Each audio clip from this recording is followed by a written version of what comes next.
Listen, I played in the NFL. I've taken enough shots to last a lifetime. And let me tell you this, taking a shot just to lose weight, that's not a smart play. That's why I roll with Brain IQ. The all-natural weight chews cut cravings, boost metabolism, and sharpen focus. No needles, no chemicals, no crash. Just results you can chew on. And Brain IQ is not just about weight chews. They've got a full lineup of all-natural products to keep your mind sharp, your body fueled, and your health on point. Skip the needles, choose natural.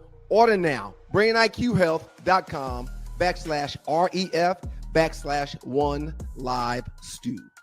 Brain IQ Chews. Smart, natural, built for results.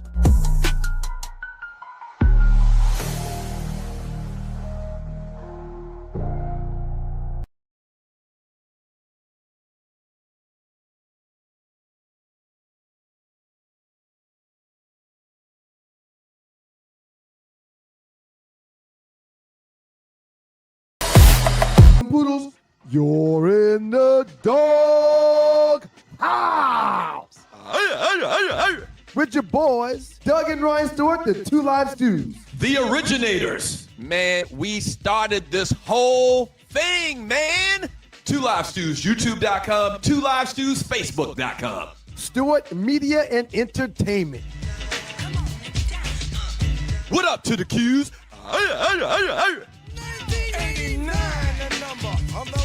Shouts out to all of the Stewies and the Stewettes.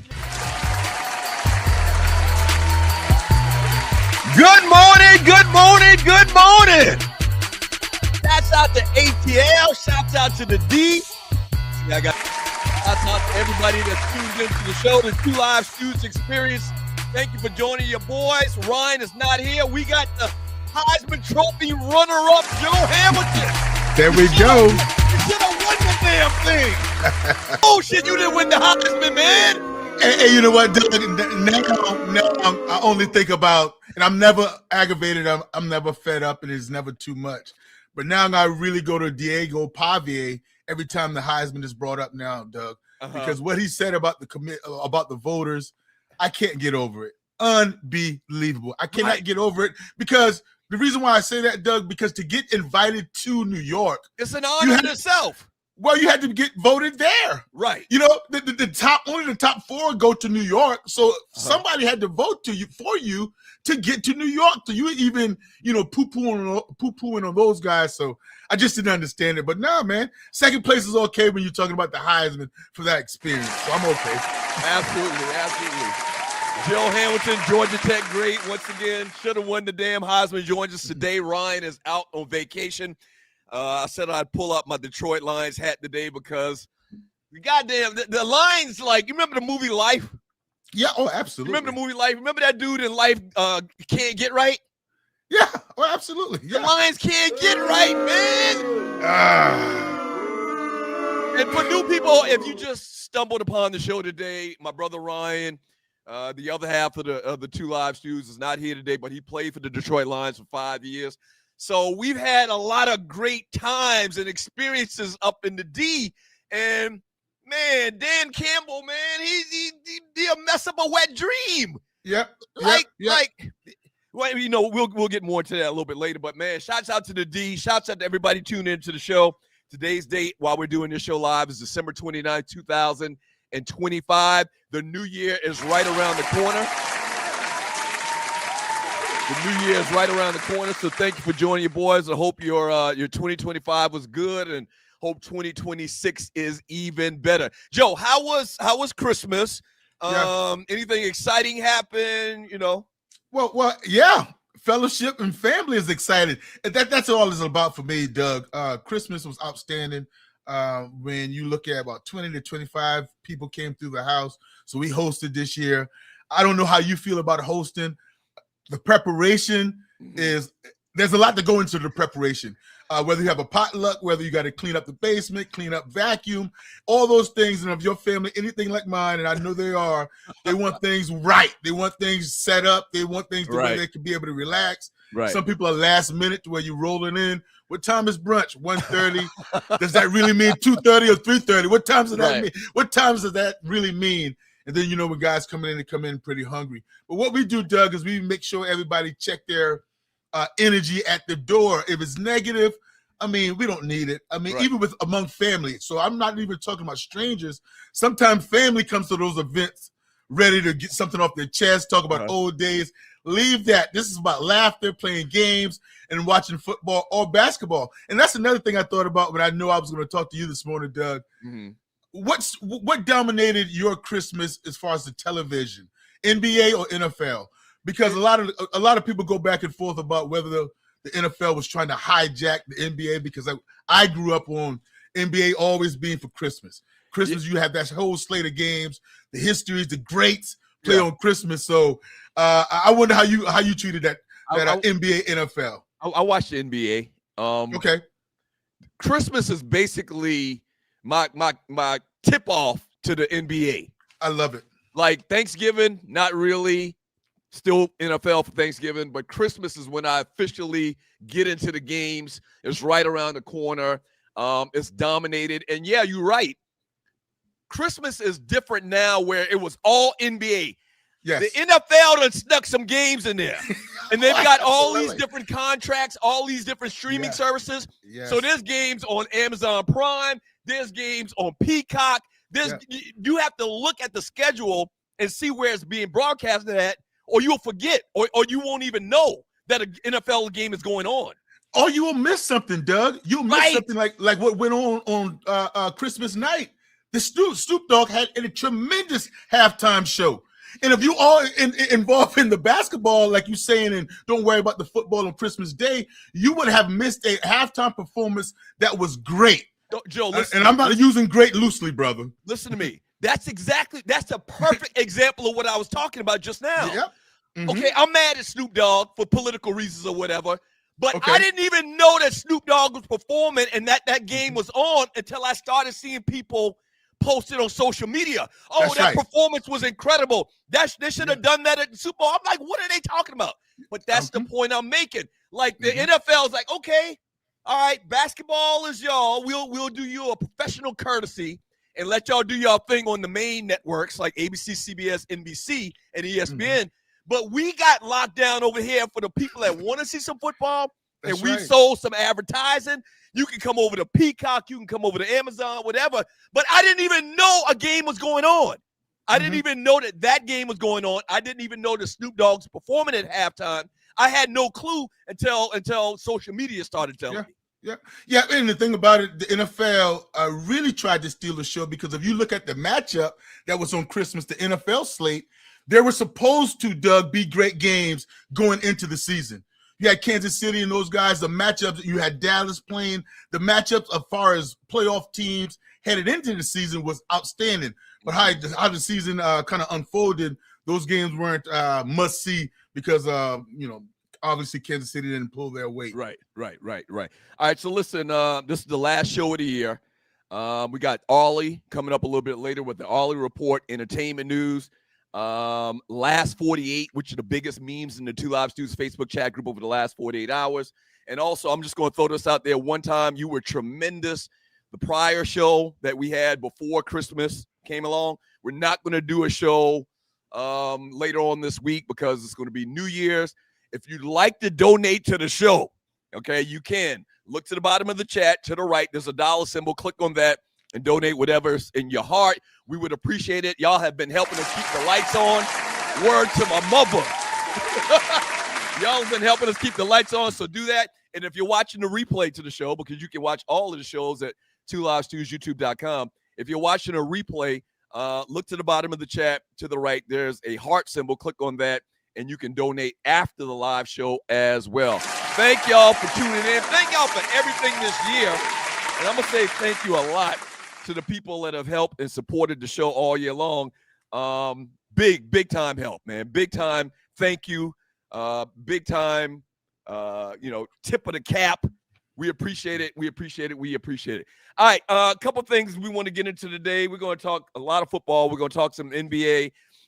First thing I wanted to do, kind of like bonus topics, Joe, is this past weekend, Shedeur Sanders and the Georgia Tech Yellow Jackets. Let's talk Georgia Tech first. Your alma mater.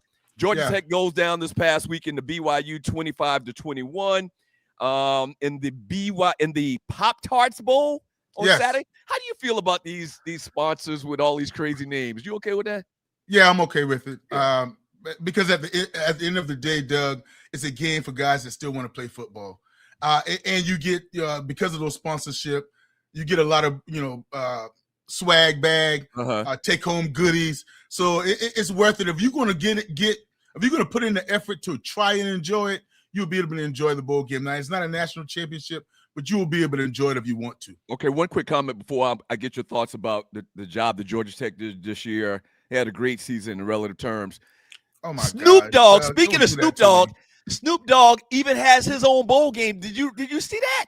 Yeah, so I saw that, and I see that, and I think that's going to be a trend. Running. It's the second year running, and why wouldn't it be a trend? Right, I mean, right. Snoop Dogg, and I'm not a homer, so to speak, on Snoop Dogg, but he's everywhere. I mean, Snoop Dogg has coached guys in the National Football League right now. Right. And he's been coaching for 20 years. He has a major impact on our society. Shout out to Snoop Dogg. No doubt about it. I think what we'll see is they'll take that formula and get the biggest star that they can to promote the bowl game. People are tuned in to the bowl game just because of the celebrity. So I think we're going to see a lot more of that type of stuff where you're going to have a bowl game named after a celebrity. Yeah, but that celebrity, Doug, is going to have to be bought in like Snoop, though. Right. You can't just have your name on it and you somewhere else and not invested. And when you have the autograph signings and the get-togethers, you're not there. You're sending somebody to represent. No, Snoop Dogg is in the foxhole. That's why I really like why he's putting it on. I don't understand the inner workings of the gangs, the Bloods and the Crips, but Snoop is well known to be a Crip, but he was in all red this weekend. I thought that was some type of major violation. I don't know. I don't understand how it works. I don't want to understand how it works. Man. But wasn't that some type of major violation? I think it's an exception for Christmas, though. All red for Christmas. There's an exception for Christmas. That's funny. All right, Joe, quick little thoughts, man, about Georgia Tech, what they did this year. Haynes King, phenomenal year. His eligibility is up, going to be in the NFL draft. Brent Key, the head coach, did and has been doing a phenomenal job at Georgia Tech over the last couple of years. Once again, they lost the bowl game this past weekend to BYU 25-21. They were in control. Talk about the game a little bit. Give me your thoughts being a Georgia Tech legend. Give me your thoughts about the game. Give me your thoughts about Haynes King, perspectives in the NFL, and the job that Brent Key has been doing at Georgia Tech over the last couple of years. Doug, I don't want to sound like a Debbie Downer, and it's the holiday season, but that picture that we put up on the screen, that's me as a Georgia Tech alum right now. Frustrated, flabbergasted, don't really know how to put it into words how I really feel, Doug, because before the season, my brother, this would have been turned out 9-4, solid season. We on the up and coming. That's good stuff. But to be 8-0, Doug, and to finish 9-4, it leaves a bad taste in my mouth. And I'm not going to sugarcoat it this morning, Doug, because I owe you better than that. I'm frustrated, and I'm not happy. And it's not pointing the fingers at anybody in particular as far as offense, defense, head coach, anybody. But my high hopes, at least I had booked Charlotte. That's the ACC championship game. I had booked that at 8-0 at the minimum. Right. And then have a chance to probably sneak in the college football playoff. That's what I was going at 8-0, playing good ball. Right. And all of a sudden, the month of November into December turned into this. That's how I feel. But positive that Haynes King, that journey, watching my records fall in a good way, Doug. Because every time you watch it and you read it and you follow Georgia Tech like I do, they always say he's closing in on this record that Joe Hamilton holds, closing in on that record that he holds. And so I look at it and I'm rooting for him and want him to do it. So I'm invested in that guy. Is Georgia Tech through and through. He's what we represent. Love him to death. Right. Haynes King kind of reminds me, if I would make a comparison, I would say Tim Tebow. I would say Josh Allen even. Okay, yes, absolutely. I think he's a better thrower than Tim Tebow. Yes, I agree, Doug. I could see him being kind of like a Josh Allen type player in the NFL.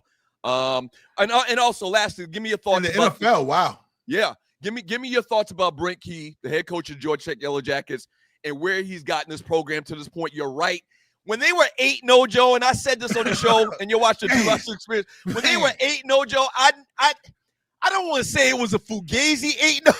I don't want to say it was Fugazi 8-0, but I knew that their talent level wasn't to the level of the Alabamas and the Texas and I just knew that. No, that's a fair point, Doug. That's a fair point. And that's why my hopes were very high as well, because that whole entire ACC schedule, lend itself for us being 8-0. Right. And lended ourselves for us to make it to Charlotte. This was a perfect setup. And we were an older team. When Georgia Tech gets that old, Doug, and we have seniors and we've been in the program that long, you expect to cash in. That's my whole thing. And Brent Key, you were asking about, I love the direction. So that's why I don't want to sound too negative. Right. I'm just telling you my feelings about this season. Where we are going with Brent Key, to have guys or to have schools poaching at your coach, Buster Faulkner leaving for Florida. You have some assistants going elsewhere. You have even transfers out of there. Right. That's a good sign that you more of bonus stuff to talk about. I want to get your quick opinion about Shedeur and the Cleveland Browns, and then we'll talk about the first trending story, what's going on with the Baltimore Ravens, in particular Derrick Henry. Don't go away. Sports Talk with Hot Sauce, the Two Live Stews experience. Last show of the year, shawty. Don't go anywhere. Hit the share button. Like the show. Tell your people the stews are back in full effect. All right? We'll be right back. Don't go away. Yeah. Listen, I played in the NFL. I've taken enough shots to last a lifetime. And let me tell you this, taking a shot just to lose weight, that's not a smart play. That's why I roll with Brain IQ. The all-natural weight chews cut cravings, boost metabolism, and sharpen focus. No needles, no chemicals, no crash. Just results you can chew on. And Brain IQ is not just about weight chews. They've got a full lineup of all-natural products to keep your mind sharp, your body fueled, and your health on point. Skip the needles, choose natural. Order now. BrainIQHealth.com/REF/1LiveStew.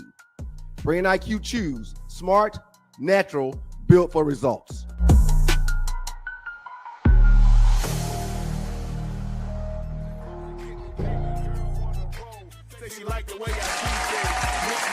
Welcome back to the show.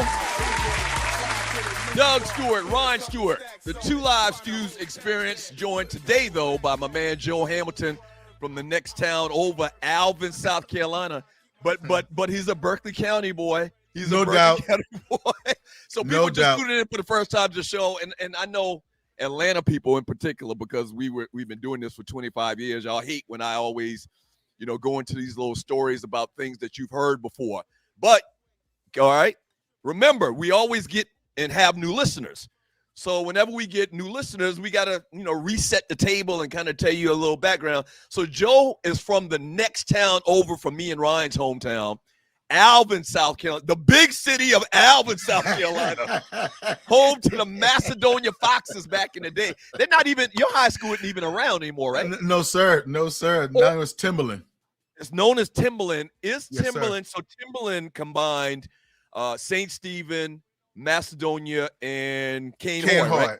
There you go. Uh-huh. Do the students that would have went to the other two schools, is the school that they all attend now, is it Macedonia? Is it St. Stephen? Hanahan, Cane Bay. I mean, they're all over the place. So they built a new school. The students from those three schools didn't go to one of the three schools. They built a totally new school? Yes. Gotcha. It's huge down there now, Doug. It's huge. The Low Country is expanding. Oh, it's absolutely expanding. Yes, sir. In the Low Country, man. We got traffic in the Low Country. Yeah, we never have to worry about traffic growing up, but now they talk about we got to beat traffic. Yeah, in the Low Country. Hey, Joe, and welcome back to the show. Two Live Stews experience. Doug Stewart, Ryan Stewart, Joe Hamilton filling in again once again.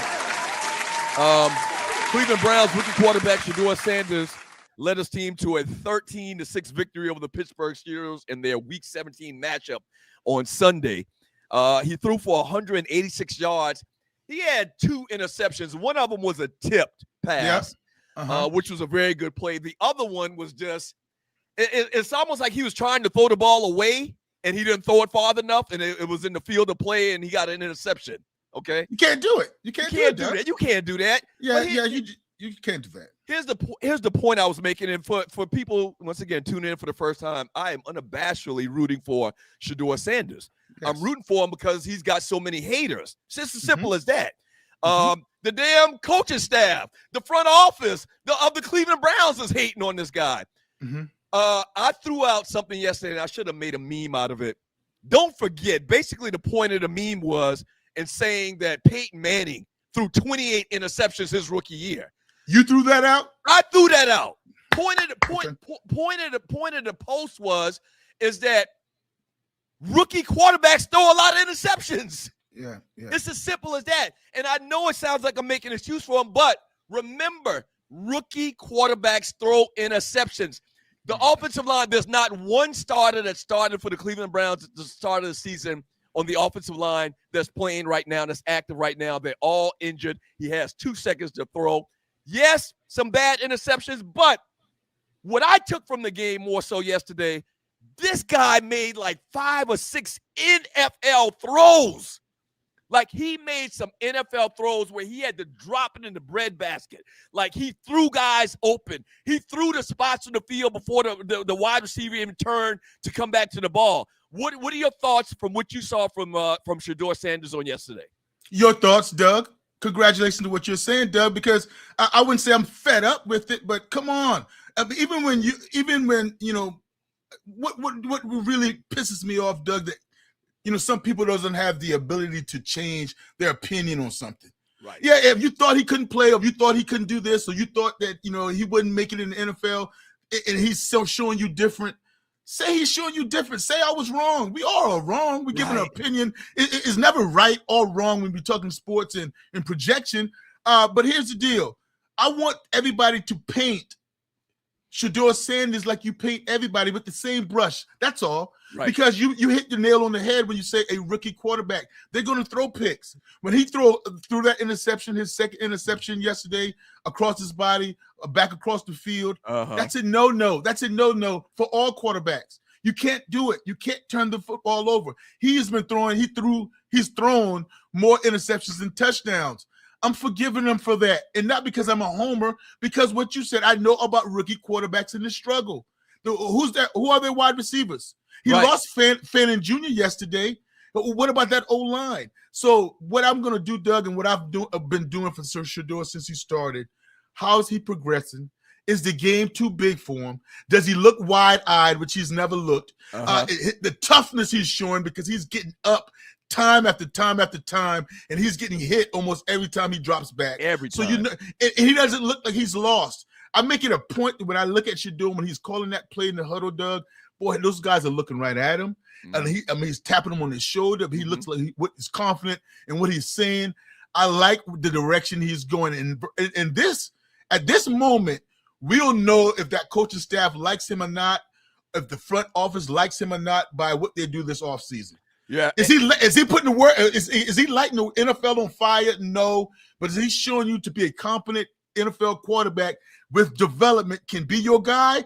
I think he has, Doug, to be honest with you. Hey, man, every rookie quarterback throws interceptions. Once again, I want to emphasize, and you're watching the 2 Live Stews Experience. Why does our background look like that tree? There we go. Every rookie quarterback throws interceptions. I gave the example of Peyton Manning, which, by the way, when I gave the example of Peyton Manning, I just dropped it. I didn't say anything about let me cut you off for 1 second, Doug. Let me cut you off. You said every rookie quarterback. Look how many interceptions Tua's thrown. So go ahead. So you got to be around. That's the point. So, yeah. but it's very troubling when I see people, and Tree actually had the actual meme that I posted in the group yesterday. It's very disheartening. This is it right here. Just a reminder, Peyton Manning threw 20 interceptions his rookie year. Carry on. So I didn't even mention anything about Shedeur, what this post was referencing, but all the haters came out. Well, why are you just talking about the interceptions? What do you mean, why am I just talking about the interceptions? I'm referring to the interceptions because he threw 2 interceptions yesterday, and that was the topic of discussion and what he did wrong. So I just reminded people that the great Peyton Manning, who a lot of people say top 2 or 3 quarterbacks in the history of the NFL, threw 28 picks his rookie year, okay? But there's a lot of negative people that just want to twist everything to the negative of Shedeur Sanders, in particular to his daddy as well. I guess they say, well, when we talk trash about Shedeur, we can talk trash about his daddy. It's just it's very petty to me. Yeah. And people are rooting for this guy against yeah. him. Yes, absolutely. And when it's outside of football, Doug, I have no ear for it. Right. If you want to talk football and what he's done on the field, because again, Shedeur Sanders has done no wrong. What has he done wrong? I mean, as a matter of fact, it's not him, it's his daddy, Joe. I'm telling you, it's his daddy. And what has his daddy done wrong? He talks too much. He's too braggadocious, I guess. But that's no reason to hate the man and not say Deion wasn't one of the greatest football players of all time, and that his son isn't a starting caliber quarterback in the NFL. I was hard on Kevin Stefanski about the way he handled Shedeur Sanders with the reps and in preseason. I was hard on Stefanski about the Kenny Pickett and the Joe Flacco starting those guys, and that was a waste year and not preparing the younger guys to play. But I've even given him a second chance. Right. If he does the right thing and he's calling plays and his organization and the GM looks at this situation and say that we should bring Deshaun Watson back, we should bring Shedeur Sanders back, and we should run it back with Dylan Gabriel and get these guys ready. If there's no can't-miss prospect in the draft, we're going to do that, and let's see. Shedeur Sanders in a development program offseason is a NFL quarterback, and there's no doubt in my mind about that, brother. Absolutely, and that's the point. That's the bottom line point, and you're exactly right. I think that the economics of the situation, they have to bring back Deshaun. I can see a scenario where next year that they let Deshaun start the first couple of games of the season, and then they transition Shedeur back in, or do you not even see that? They got to pay Deshaun. They're not going to cut him. Go ahead. No, I see exactly what you're saying, but I don't like the word you say, let Deshaun do anything. No. Right. This is a quarterback battle. Right. And if Deshaun can't do it, then he can be a high, expensive backup. Right. But, yeah, you have to play him somewhere if you don't want to cut him and eat that salary cap. But I would have him and Shedeur battling it out. Yeah, and you know what? It wouldn't be that bad of a thing if Deshaun Watson were to start the first 3-4 games next year. Shedeur can sit back and kind of watch because you learn a lot on the sidelines, okay? No, but he did that, though, Doug, right? Okay. I'm talking about Shedeur. True. He's done that, and he's played already. I guess what I'm trying to do is find a happy ending to what's going to happen next year with Deshaun Watson. Like, they're paying him too much money not to play. But the happy ending. No, I agree with you, Doug. But the happy ending is when camp starts and the whole entire OTAs and offseason program. That's when you're competing. The competition starts then for you to get a chance to start. Mm-hmm. I can't give it to you. That's all. Right. Number one trending story: Derrick Henry balls out. Derrick Henry had a legendary night, 216 yards and a 41-24 win over the. Who did they pay? They beat the Packers. Okay. Yes. 4 touchdowns, 36 carries, 216 yards on the ground. My question next weekend is basically the playoffs start next week. Pittsburgh versus Baltimore. Winner goes to the playoffs, wins their division. My question is, why? Why does it seem like this entire year they forget about Derrick Henry? Like they'll give him 10, 15 carries, and then they'll go away from him in the second quarter, in the third and fourth quarter. That's all they need to do is run Derrick Henry, free up the secondary, loosen up the secondary and the defense for pass option, play action for Lamar Jackson. Like, why do they not understand this guy's one of the best running backs to ever do this thing? Doug, you and I are talking some real good language this morning, man. I don't know, Doug, because my number one MVP for the Ravens, most valuable person, he's not even on the football field. He's up in the booth. Right. And that's Todd Monken. That's offensive coordinator. What's your problem? We remember years back in the playoffs where they led the league. I mean, they led the NFL in rushing. And then he decided against the Kansas City Chiefs to go to the Super Bowl. Then he decided to say, hey, our best asset is to try to throw the ball all over the lot. Right. All right. That doesn't work. So that's the recipe. Even if Lamar Jackson comes back and his back is healthy, don't go back to say, Lamar, let's let you be spectacular. Right. No, this year he's not the MVP, Lamar. This year he's been banged up. Give this guy 30 to 35 carries like he wants. And we all know that the more you try to tackle him, you get worn down. You don't want any part of it. You start making business decisions in that secondary. And that's what let him carry the load. And the defense is getting much healthier.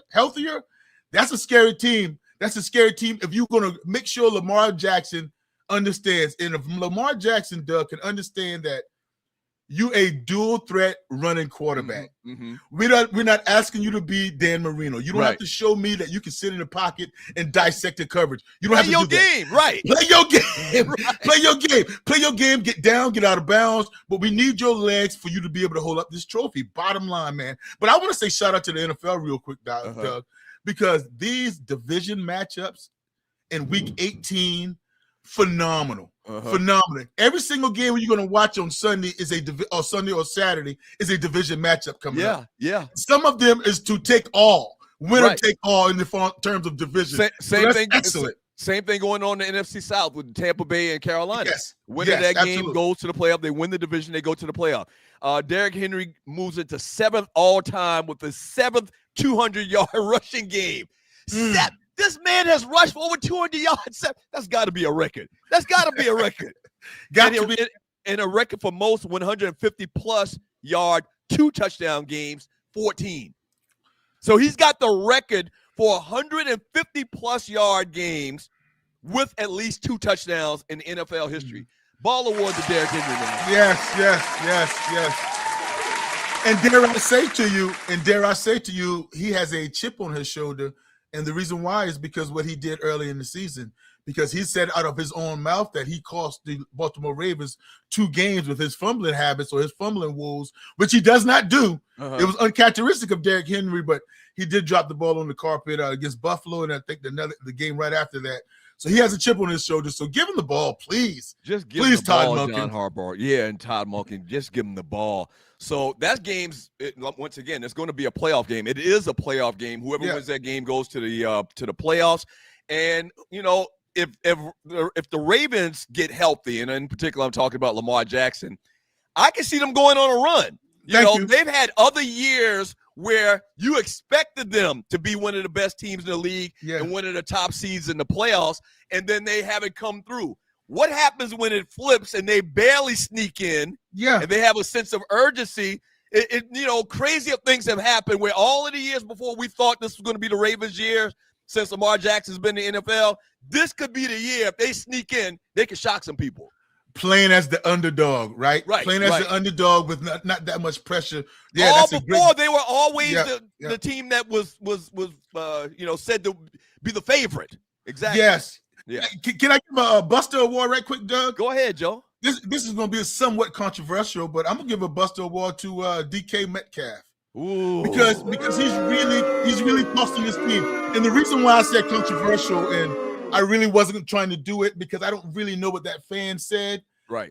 So I'm like a little bit iffy, but you went to that fan's domain. Right. Okay, you went over there. You left the sideline behind you and went over there to get in that altercation. Mm-hmm. So now with the last 2 games of the season and the way the Pittsburgh wide receivers looked yesterday and going forward against that Baltimore Ravens defense this Sunday night without DK Metcalf, it's going to hurt the Steelers offense, no doubt. He should have been able to compartmentalize himself, and you can't do it. You just can't do it, Doug. And I'm not bashing him like that, but he deserves a buster for not being there for his team this coming weekend when they need him the most. Once again, you're exactly right. And they mentioned several times in the game last night how those particular passes that were dropped and that weren't completed, 1 or 2 more of those passes being a reception for DK Metcalf would have made the difference in the game. Oh, absolutely. And you're right. I don't know what was said between him and the fan to get him suspended for a couple of games, but it wasn't enough for him to do what he did. No. I mean, I don't know. And I read a story saying that the same exact fan has been riding DK Metcalf for the last couple of years. Why would you even go over there? We had this long discussion. Me and Ryan had this long discussion the other day. Why would you even go over there? Why? I don't get it. That's why it was upheld. Because, I mean, if they came closer to you, okay. If this was the NBA courtside, okay. But you went to the back. You went out of your way. You went out of your way. You went out of your way. And you probably, there's a very good chance that he cost his team a win yesterday and a spot in the playoffs. You're exactly right. All right, when we get back from the break, Detroit Lions we're going to talk some Lions football, man. You talk about a disappointment. You talked about Georgia Tech being a disappointment. You talk about disappointment, the Detroit Lions. Oh, Lord. So we'll get into that talk, man. They are not going to the playoffs. But we'll break it down. We'll get into the Detroit Lions and some other NFL stories on this Man Talk Monday. Ballers and busters, game balls and goats is what a lot of other people call it. It's a lot of fun with the Heisman Trophy candidate, runner-up, should have won the damn thing, Joe Hamilton, filling in for Ryan today on the Two Live Stews Experience. All right, don't go away. We'll be right back. Don't go away.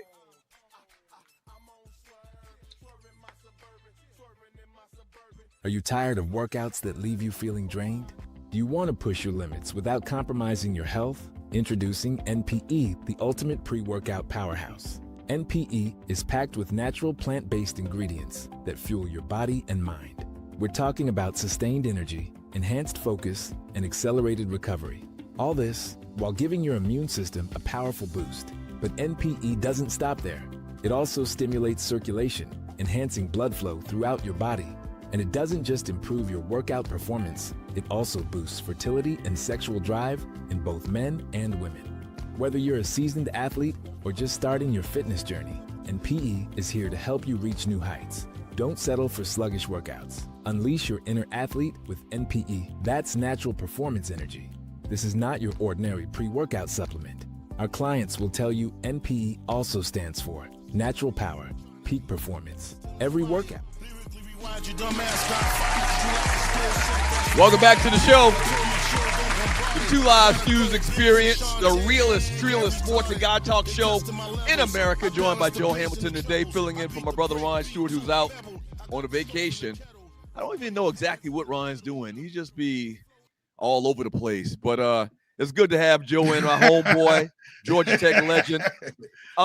Shots out. There he go right there. There he go right there.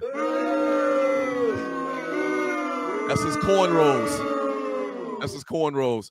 The Lions were eliminated from NFL playoff contention. They had a loss. They lost to the Minnesota Vikings, a game characterized by uncharacteristic giveaways. They had 6 turnovers. How do you have 6 turnovers in a game? Now, maybe you have 6 turnovers in a preseason game, but it sounds like it's impossible to have 6 turnovers at this point in the season. Quarterback had 5. We're in like week 17. So is Jared Goff going back to Jared Goff of yesteryear of the Los Angeles Rams? Jared Goff? No. Is he reverting back to that, or it was just a bad game? Oh, it was a bad game. It was a bad game, and it's a bad season. Doug, I have to ask the question: what are the expectations for the Detroit Lions? Because all of a sudden, what are you expecting? Mm-hmm. I understand last season, I understand the season before, I understand the Dan Campbell era. But you're older than I. Are we saying that Detroit is letting us down? Are we saying Detroit is all of a sudden a failure after what we went through in the first, last 25 years before the last 4 years? What are we talking about here to say Detroit is 8-8 and missed the playoffs or and the sky is falling? So I say this just to be tongue in cheek, but they are a disappointment this year. They are a disappointment, but what are the expectations, Mr. Stewart? You know what, man? It's almost like we feel sorry for the Lions, man. No, seriously. No, I know what you're talking about. Let me reiterate. I said it in the pregame show. Ryan played for the Lions for 5 years. Before he got that call that they were going to draft him, we had never been to the city. We had never been to any Midwest city for that matter, okay? But Detroit has shown us nothing but love, okay? Mm-hmm. Great times in the city. Ryan played for the Lions for 5 years. But this is historic Detroit, man. Detroit Lions football. They've had a couple of years. The year Barry Sanders rushed for 2,000 yards, Ryan was on the team at that time. They went to the playoffs. I think they got put out in the first round. It's like they snake bit. I said it earlier, man. You remember the movie Life? You remember Can't Get Right? The Lions just can't get right, it seems like. Yeah, Doug is disappointed. So now when you go on the football field and you want to hear my why, here's my why. 9 coaches departed. That's a big, big, big deal, man. Okay, We can't gloss over that. When you're Dan Campbell and you have to replace 9 coaches. Another problem is one of those coaches, Ben Johnson, is up for the coach of the year, the Chicago Bears. Right. You just don't lose that guy, that type of play call and that type of schemer as far as concepts and misdirection and motions and shifts. The guy's amazing, Ben Johnson. He flipped Chicago right around. He flipped Caleb Williams, the quarterback, right around, losing your defensive coordinator. Okay. And then I thought it was a mistake early on when Dan Campbell grabbed the headset, Doug. I thought it was a problem. Now, he's an overall CEO. That's what he reminds me of as a coach. I'm dabbling in special teams, dabbling in defense, dabbling in offense. Overall, I'm seeing it. But when you have that play sheet in your hand and you're the coordinator and you calling plays on a Sunday and you started that mid-season. Now, he started that mid-season when he grabbed that from, I think, Johnny Morton, the guy he hired to replace Ben Johnson. So that threw him off. That threw him off because now you have to think about the next play, the next drive. Am I going to go for it on fourth? What call am I going to make for it, make or give in when it's fourth down? Because you remember, Doug, if you're a head coach and it's time for you to go for it, you just tell the offensive coordinator, hey, go for it. Call your best play. Right. But when you're the head coach and you got to think about that, the next play, the next drive, you have to watch the game, the Microsoft Word tablet to see what coverage they're playing. Right. You're distracted. And it can be done, but this is the first time he did it.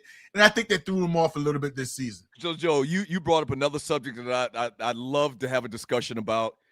Coaches trying to be like Andy Reid. Yeah. Like 90% of the coaches that and I want people that never played the game or not really in depth into the game like me and you are. Yeah. And clearly you are because you actually played in the NFL for a couple of years. 9 times out of 10, the head coach just has a headset. Yeah. What's the coach for the brother in Pittsburgh? I'm drawing Mike Tomlin. Yeah. Mike Tomlin. Mike Tomlin doesn't have a play sheet in his hand. Mm-hmm. Mike Tomlin is too busy delegating and managing. And most coaches do that. I think sometimes, man, these coaches have this fantasy that they can be Andy Reid. Like the top of my mind, the only coach I know in the NFL that has a play sheet that's calling plays. No, there are a lot of them, Doug. No, there are a lot of them. There's a lot of them. I rarely see that. Well, Mike Shanahan does. Okay. Matt LaFleur in Green Bay, he does.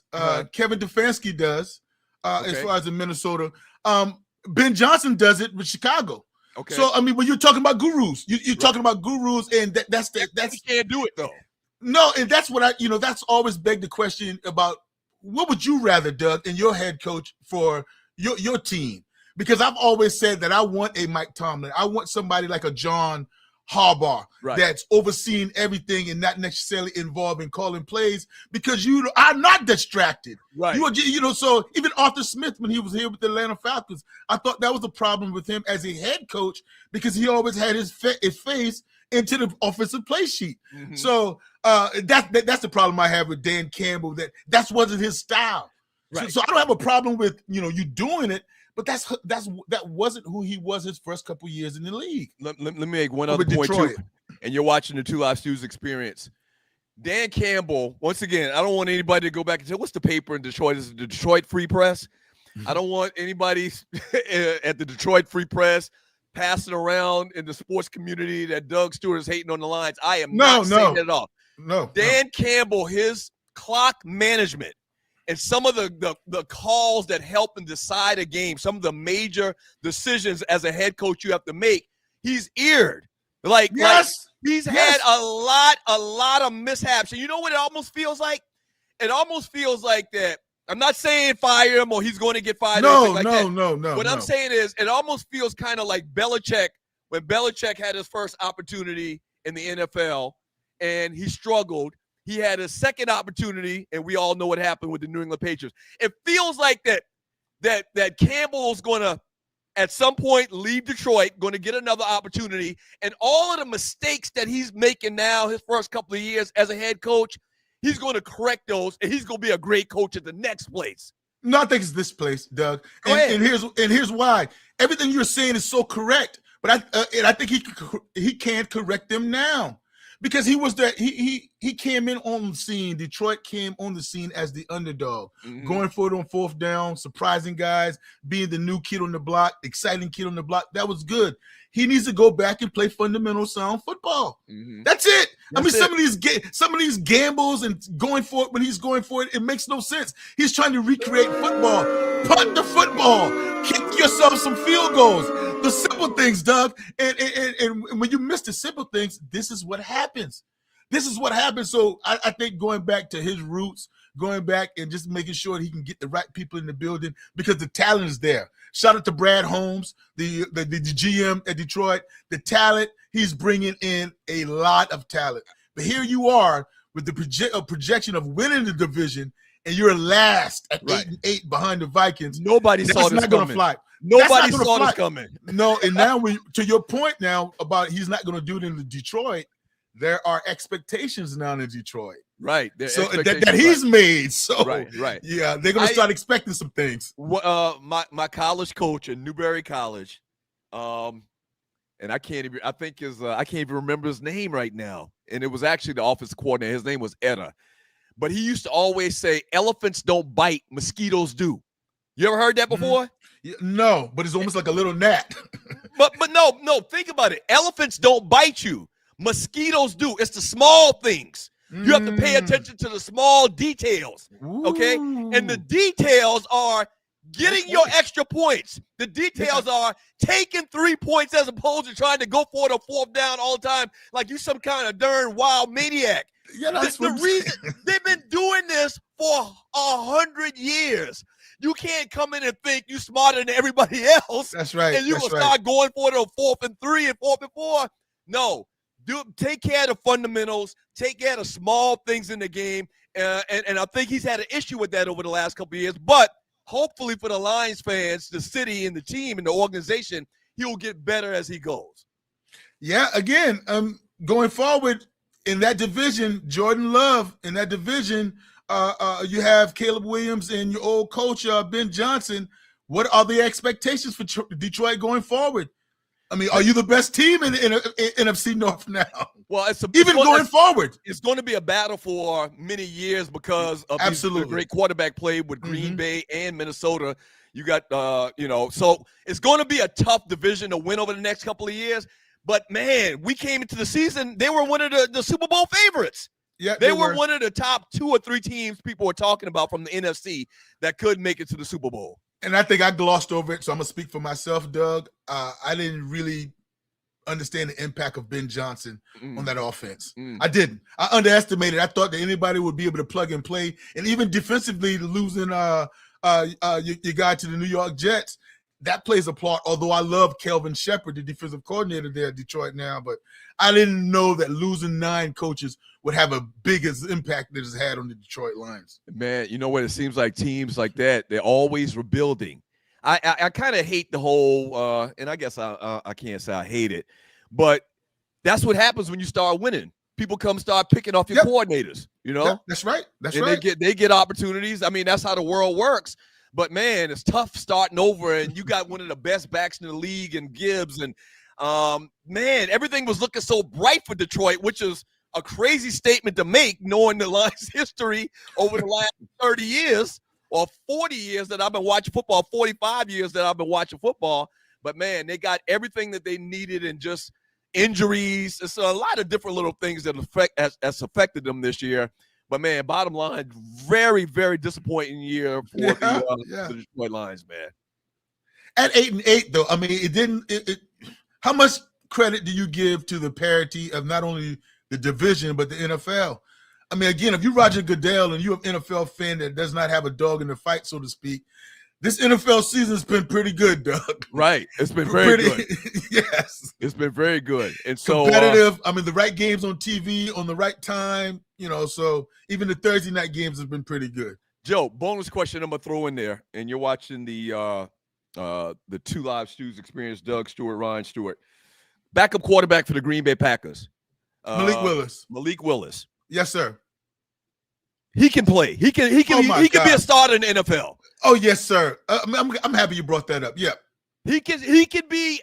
So the reason I brought him up in particular, if you're new to the show, we're based in Atlanta. You may have figured that out already. We're based in Atlanta. Joe Hamilton played for Georgia Tech. Michael Penix Jr., quarterback that the Falcons drafted, injured this year, going to be out for a year, may come back in the mid part of next season. I think they even said that he might be back for the start of next season. Yeah. Bottom line is he's had a history of knee injuries. So there's talk about what do you do at the quarterback position. Kirk Cousins is not the future just because of his age in general. I mean, it's as simple as that. He can't be the future just because of how old he is. Man, what do you think about bringing in and you just called his name Malik Willis. Malik Willis. Yeah. What do you think about bringing in Malik Willis to vie for this quarterback spot for the Atlanta Falcons? I'll be all for it, Doug. But not under Zach Robinson. That's the problem. Yeah, not Zach under Robinson is the offensive coordinator for the Falcons. Yeah, I mean, no, because I'm big, Doug, on coaching. I'm big on that matters. That matters huge in my books. And it's shout out to Mac LaFleur. It's shout out to guys like Kyle Shanahan that can take Mac Jones and win a few games and still be in the running for the number 1 seed in the NFC with San Francisco.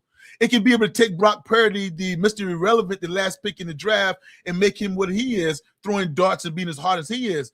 So Malik Williams is, and I forgot where Willis. Excuse me, Malik Willis is a product of Matt LaFleur developing.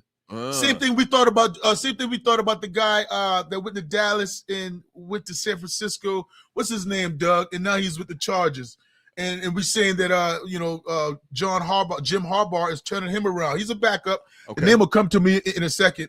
But that's what Malik Willis has done. He's developed. He's showing me a guy that I didn't really recognize in Tennessee under Mike Vrabel. They didn't try to develop him. You remember he was the 2nd-round draft pick for the Tennessee Titans. Mm-hmm. And then now he's revamped his career a little bit, sat and watched, and got developed and got coached by a good coaching staff. So I would love him here in Atlanta, but it's all about who is coaching him, who is developing him to make sure he's in a good system and be able to utilize his skill set. But he's a guy that why not take a chance on, and he's cheap. Yeah, I think you talking about Trey Lance?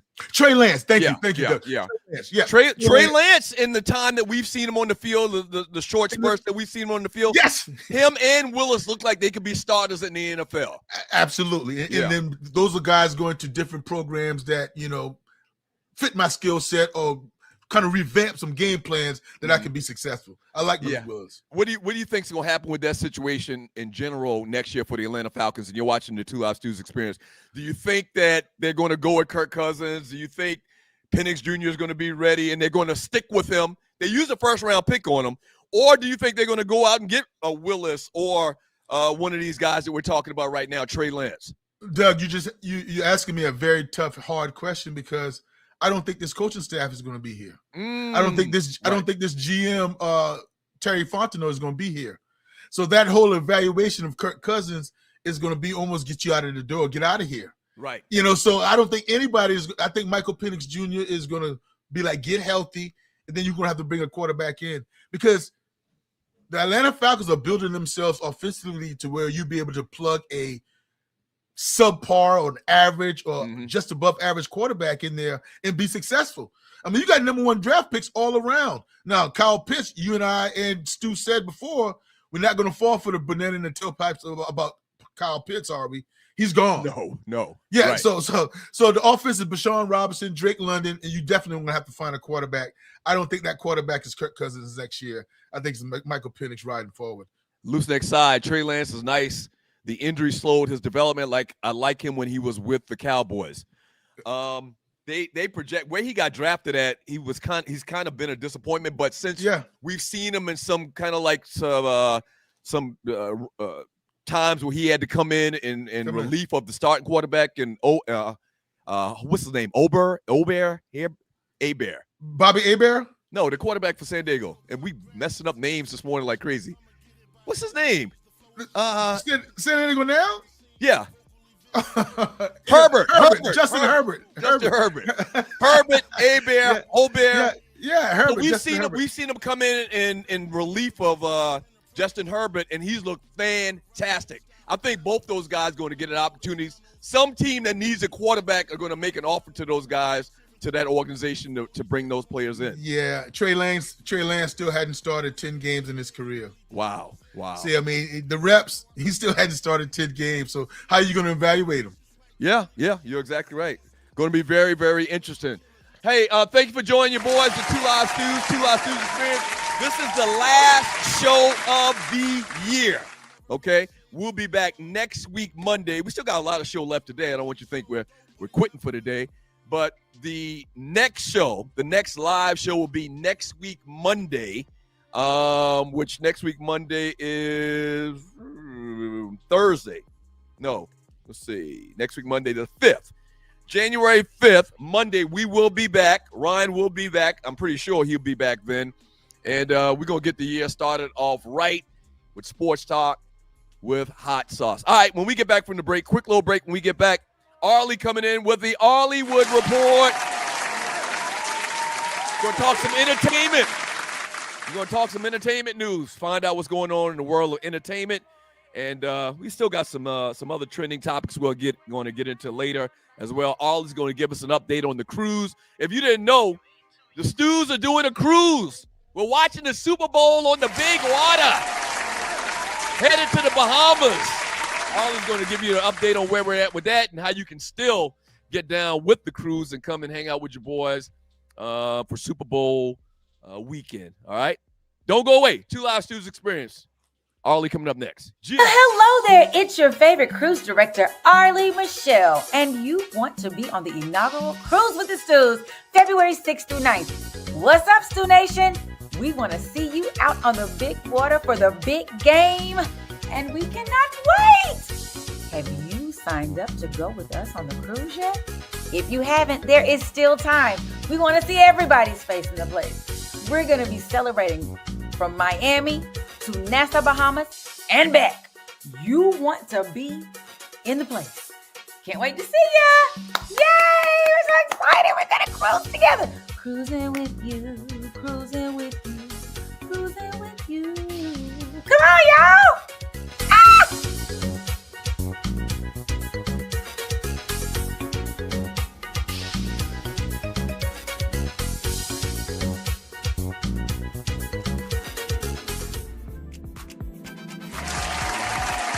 There she go. Good morning, Arlie. Good morning. Good morning. How are you? I'm well. 2026 is upon us. 2026 It is upon us. Jesus Christ. Out with the old, in with the new. I'm just not ready. It's going so fast. Good morning to you, Joe Ham. Great morning, Arlie. How are you? I am fantastically well. I've had an amazing holiday since y'all left. Christmas holiday. I feel like I work for my family and friends, and they do not pay me. What do you mean? You've been cooking? I've been cooking and cleaning and fixing and doing, and I feel like I just, whew. Right. Okay. It ain't no fun getting older. You know, your grandmama and stuff used to do all this stuff. Now our grandmama's gone, and you got to do it. I'm like, wait a minute. Right. I don't like it.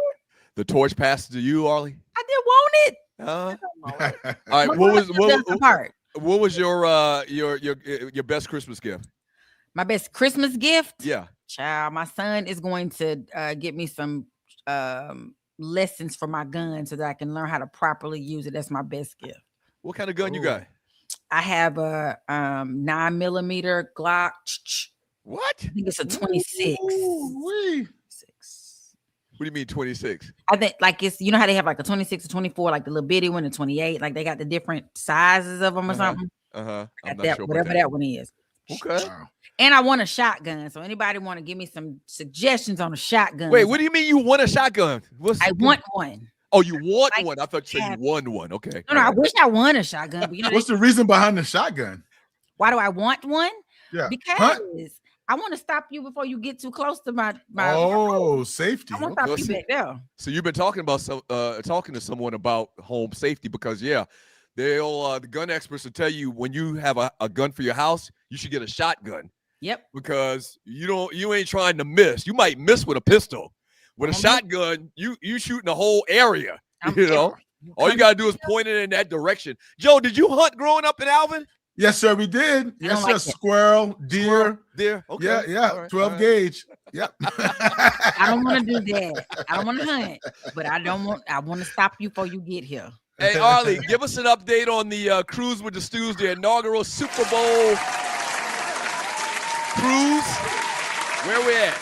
How can people get down? Nation, as you all have heard, and for those who have not out there in Hot 107.5 WGPR, we are going to the Bahamas, the Cruise with the Stews. Those two fellas, one of which is missing now. We just hope he make it to the cruise, child. You know, he good to have something going on, but he is scheduled to go. Those two brothers, Treats and the fabulous, Mommy on the Mic, and your girl, Arlie Michelle, will all be hosting a group of us going to Nassau, Bahamas. We fly out of Miami on February 6th. We get back to Miami on the 9th. And in between that time, in the meantime, in between time, we're going to have ourselves a good time on the Wonder of the Seas. Yeah. If you're interested, and let me just tell all the people there have been a few people who've called, and there have been a few people who sent me an email. I hadn't gotten back to you because I've been holidaying, but I plan to look at that today for you and get back to you today because I'm going to holiday again I got to sing it for the Lord on the 31st. I will be busy learning music and getting my life together for that. So I'm going to try to get y'all straight today to let you know what it looks like for you to be able to still sail cruising with us. Okay. So, good stuff. Let's get it. February 6th through 9th. It'll be fun time. Sometimes had by all. Fun. I'm getting that alcohol package that they're going to offer as well. I'm getting I hope to win at the casino package because one person won that lottery. Oh my God. It was 1.7 billion. Wow. One person. I bought a And it ticket wasn't too. me. I bought a ticket too. I bought a ticket. I do a quick pick and I do some numbers that I felt like the Lord downloaded to me. They were not the numbers. The Lord did not download them. I felt some type of way. God, my son is buying them because we figuring out they know if we win, we're gonna just do some things. If I win, everybody win. You better believe that. No, Yeah. I don't believe that, Doug. I don't believe it. Well, I mean, everybody I know, like you will win. I'll shoot you a couple dollars. I'll shoot you. And I believe it's gonna be a couple of dollars too. Literally, Doug won 1.7, which you'll walk away with half. So you're like up in the 800 million. Arlie, get you a snack go get you a dinner somewhere. Here's $5. Arlie, if I won how many billion? 1.7 billion. If I won 1.7 billion after taxes, what's that? It's like 800 and something. Like 800 something million? Yes. I give you $1,000. I'm gonna be rich. Shut up, studio audience. I'm thrifty. I would give you 1,000. I would give Tree 1,000. I'd give Joe 1,500. Absolutely. It's gotta be under request though. I don't do this. 1,000? Okay, maybe 2,000. Maybe 2,000. I mean, my hand is itching, so maybe you're about to win. We'll get my $1,000. All right, Arlie, give us some entertainment news. What's going on in the world of entertainment? I want to give my Baller and Buster awards, which I randomly do because I forget that we have Ballers and Busters on Mondays. I'm giving it to the Atlanta Hawks. They give them both the Baller and the Buster. Man. Baller, because y'all had me up in there thinking we was about to win against them Knicks. I went to the game. I'm cheering. I'm yelling. I'm all excited. Buster, because at the very end, y'all could not pull it off. And they gave it a good run. And I want to send them Knicks packing because I'm so sick of these Northerners thinking they better than us. They all down here. Take your back to the north if you so fabulous up there. Go on back up there. Be sick of these folks. Go on back up there. Go on back up there. Straight country. Yeah. I was watching the game too as well. And you're right. They gave it another game away. Exactly. Yeah. So painful. And I was there live. And with them people with their little orange and blue on and talking mad junk with their Timbs, walking through like they own something. I was like, take y'all. So you were at the game, and you're exactly right. Whenever the Lakers come to Atlanta and whenever the Knicks come to Atlanta, their fans kind of like overpower our fans here in the city, which is not a good look. I don't like it. But Atlanta is such a transplant city that anytime you go to a game where there are other teams, like it's so many Eagles fans that show up. Oh my God. I'm like, y'all, and they live here. They take over the bars and them Steelers fans. They're big. Oh yeah. Throwing the Steelers as well. I was talking just about basketball, but if Dallas or Pittsburgh, as far as football, come to Atlanta, they're going to overpower us. They're going to overpower us. Yeah, well, yes, it's a miss. But anyway, I just wanted to say that's my baller and buster. So, birthdays, happy birthday to some special people. Like if you are out there listening and your birthdays happen this week or during the Christmas holiday, the Two Live Stews crew wishes you a happy birthday. Happy birthday. Happy birthday to you. Happy birthday to you. Happy birthday. Ooh, Doug's you've been resting your voice. Doug, your vocals, you've been resting. I mean, I've I gotta do what I gotta do. You gotta do it. You've been resting. So we want to send a shout out to actress Charlene Woodard. Y'all might not know the name, but she played Aunt Janice on The Fresh Prince of Bel-Air, and she's acted forever in so many things. She is 72 years old today. I'm like, good Lord, black don't crack, baby. Wait a minute, who did she play in The Fresh Prince? She played Aunt Janice. She was the one married to the white guy. She married to the white guy. They had the whole interracial relationship. I think his name was Uncle Fred or Uncle something. But anyway, The Fresh Prince. The Fresh Prince of Bel-Air. Go look up Charlene Woodard. You gonna go? Oh, I know her. Okay, go ahead. All right. Happy birthday, Lauren Fly Tie 1. Lauren is happy. Happy birthday to her. She's 29, baby. Okay. You're only 32, Fly Tie. Former actor Mekhi Phifer is 51 today, and former NFL cornerback Eric Berry is 37. But let me tell y'all, we missed some key birthdays because we were not on Sunday. But my man, leading man, Denzel Washington turned 71. Happy birthday to Denzel. 71. Same vocalist Marsha Wash, from The Weather Girl. She had that big lawsuit. They used her voice in so many things, but never gave her credit. She is 72. Broadcast journalist Gayle King, 71. Vocalist, singer, songwriter John Legend, 47. And little actor Miles Brown, who played one of the twins on Blackish. It was the female and the male twin. He is 21. Little babies is getting older. And I want to send a special shout out to my mama's baby sister, my favorite Aunt Christine, who was a Christmas baby. Happy birthday, Aunt Shirley. Christine. She was named Christine because she was born on Christmas. Okay. Awesome. Look at there. My grandma was smart. She was putting things together. Awesome. Anyway, so first up, we have Tyler Perry in the news again. Bless his heart. He's getting another lawsuit. He is being accused yet again by the gentleman on the right, Mario Rodriguez, of a couple of things. Sexual assault. Tyler Perry. Oh, no. Tyler Perry like that white meat, huh? Like a lighter color. Because we believe, all of us still believe that Christian, I can't think of his last name, who went in one day and crying and had a whole just diatribe, I think is what we're going to call it, a monologue about somebody in the industry. And then all of a sudden it just got quiet. He went away. We believe that's who it was. He's very fair-skinned, a cutie. Tyler Perry has a type. He has a type. That's what I was about to say. He has a type. Put up the pictures again, Tree. Oh, Tree stepped away for a second. Yeah. Go ahead. He is being accused by this Mario Rodriguez, and he is going, of course, I said sexual assault, sexual battery, and intentional infliction of emotional distress, stemming back from 2016 film. But in 2014, a trainer saw this young man in the gym, said that Perry wanted his phone number to discuss an acting role. He played like something number 10. It was I can't think of the name of it was like athlete number 10 or something. Mm-hmm. And then he said, several times he went over to his house. First of all, you invite me once, and this has happened to me in real life. You invite me over and you do something shady, I'm not coming back. There you go. Right. You're a big dude. I know you're, big in the industry. I'm going to always have a reason I can't come. I'm busy. I'm so-and-so. He claims he said something to him like, I'm the kind of person you want to know. If you just let it happen, you will. Let it happen. You'll be taken care of. That's what in the lawsuit he is claiming he put in there. He told him if you just let it happen, it will.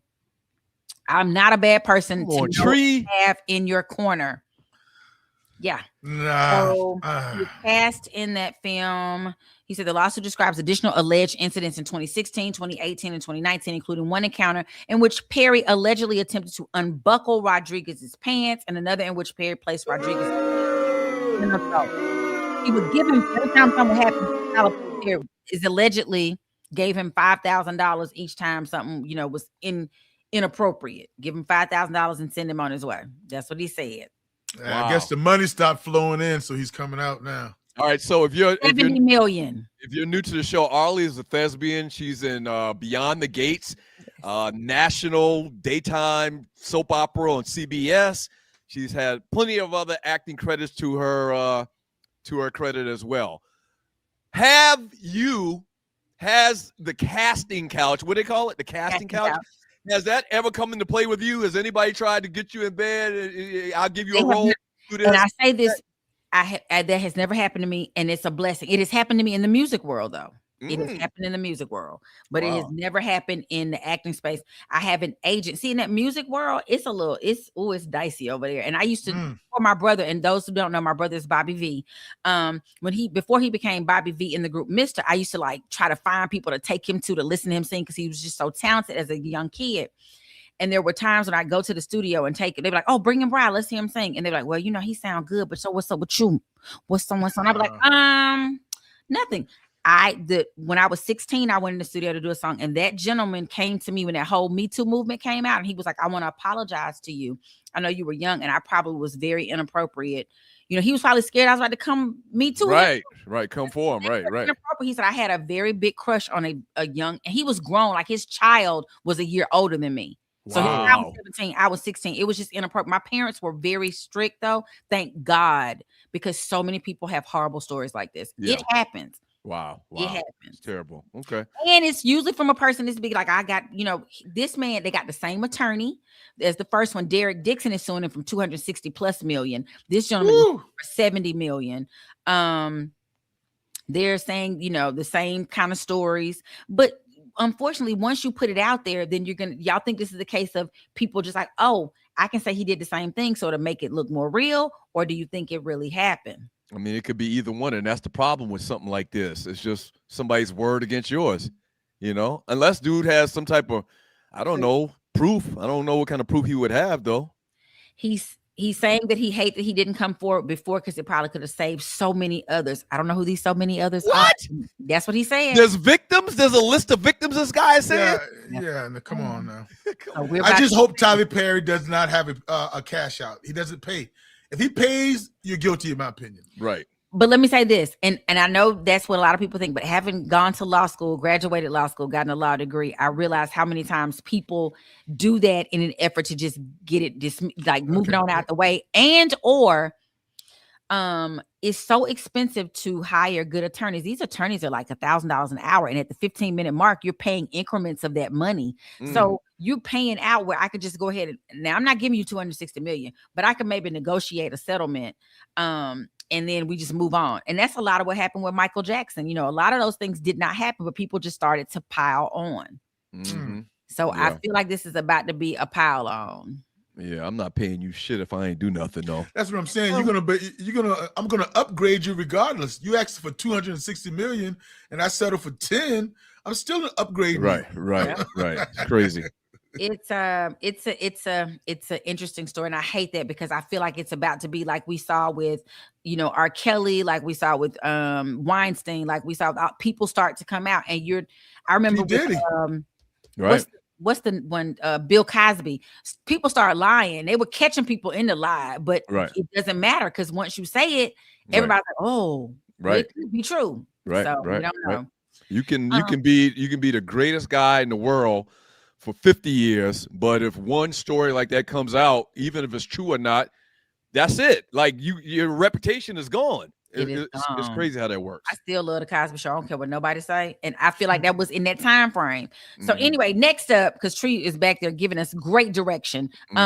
we have 50 Cent and Marlon Wayans in a little beef. Marlon was asked what he felt about the documentary. His comment was like, yeah, I just don't feel like brothers should be beefing with, going back and forth with one another.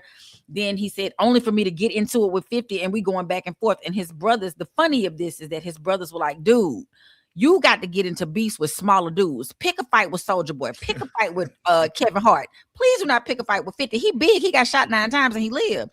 So that's been the funny. But Marlon is backing down from that. Of course, not because I think he's scared of a beef, because they were going back and forth with the, this whole comments and all that stuff. But I think he's like, I want to focus on fun and happy. And I got a movie coming out next year. Let's talk about that kind of stuff. So yeah. 50 coming after everybody. Do we want to get into beef with him, Doug? I ain't scared of no goddamn 50 Cent, but I don't want them issues. I don't have to look around my back and it's 50 coming behind my back. Yeah, no. Just go ahead, 50. Do what you do. He's so petty. And I'm trying to figure out why we're allowing his level of pettiness on so many things. I just don't understand why we hadn't said that's enough. Right. Because it's overwhelming. He only comes after us. He don't never go after them. Why you mean over there going after them? Right, exactly. I feel a little bit differently about the Netflix series, because I would only ask, can you direct that documentary, P. Diddy, to somebody to watch without mentioning 50 Cent? Why does 50 Cent name have to come up in that documentary? That could be true. A standalone. We bring him up. That's 50 Cent is not one way in that documentary at all. His name is not brought up. It's a documentary on Puff Daddy. But the minute we talk about the documentary, we say, oh, 50 wrong. 50 wrong. We don't even talk about the documentary. We say 50's wrong. Right. Let's watch the documentary and have our opinion on that. You know what it is, though, Joe? I think it is. I think we look at it kind of like dry snitching. Yeah. Because we know that they hang in the same circles. They're in the same industry. They know the same people. So I think that's the best way I can put it. I think we look at it as, dude, you dry snitching. Right. Even though he's really not doing, you're right.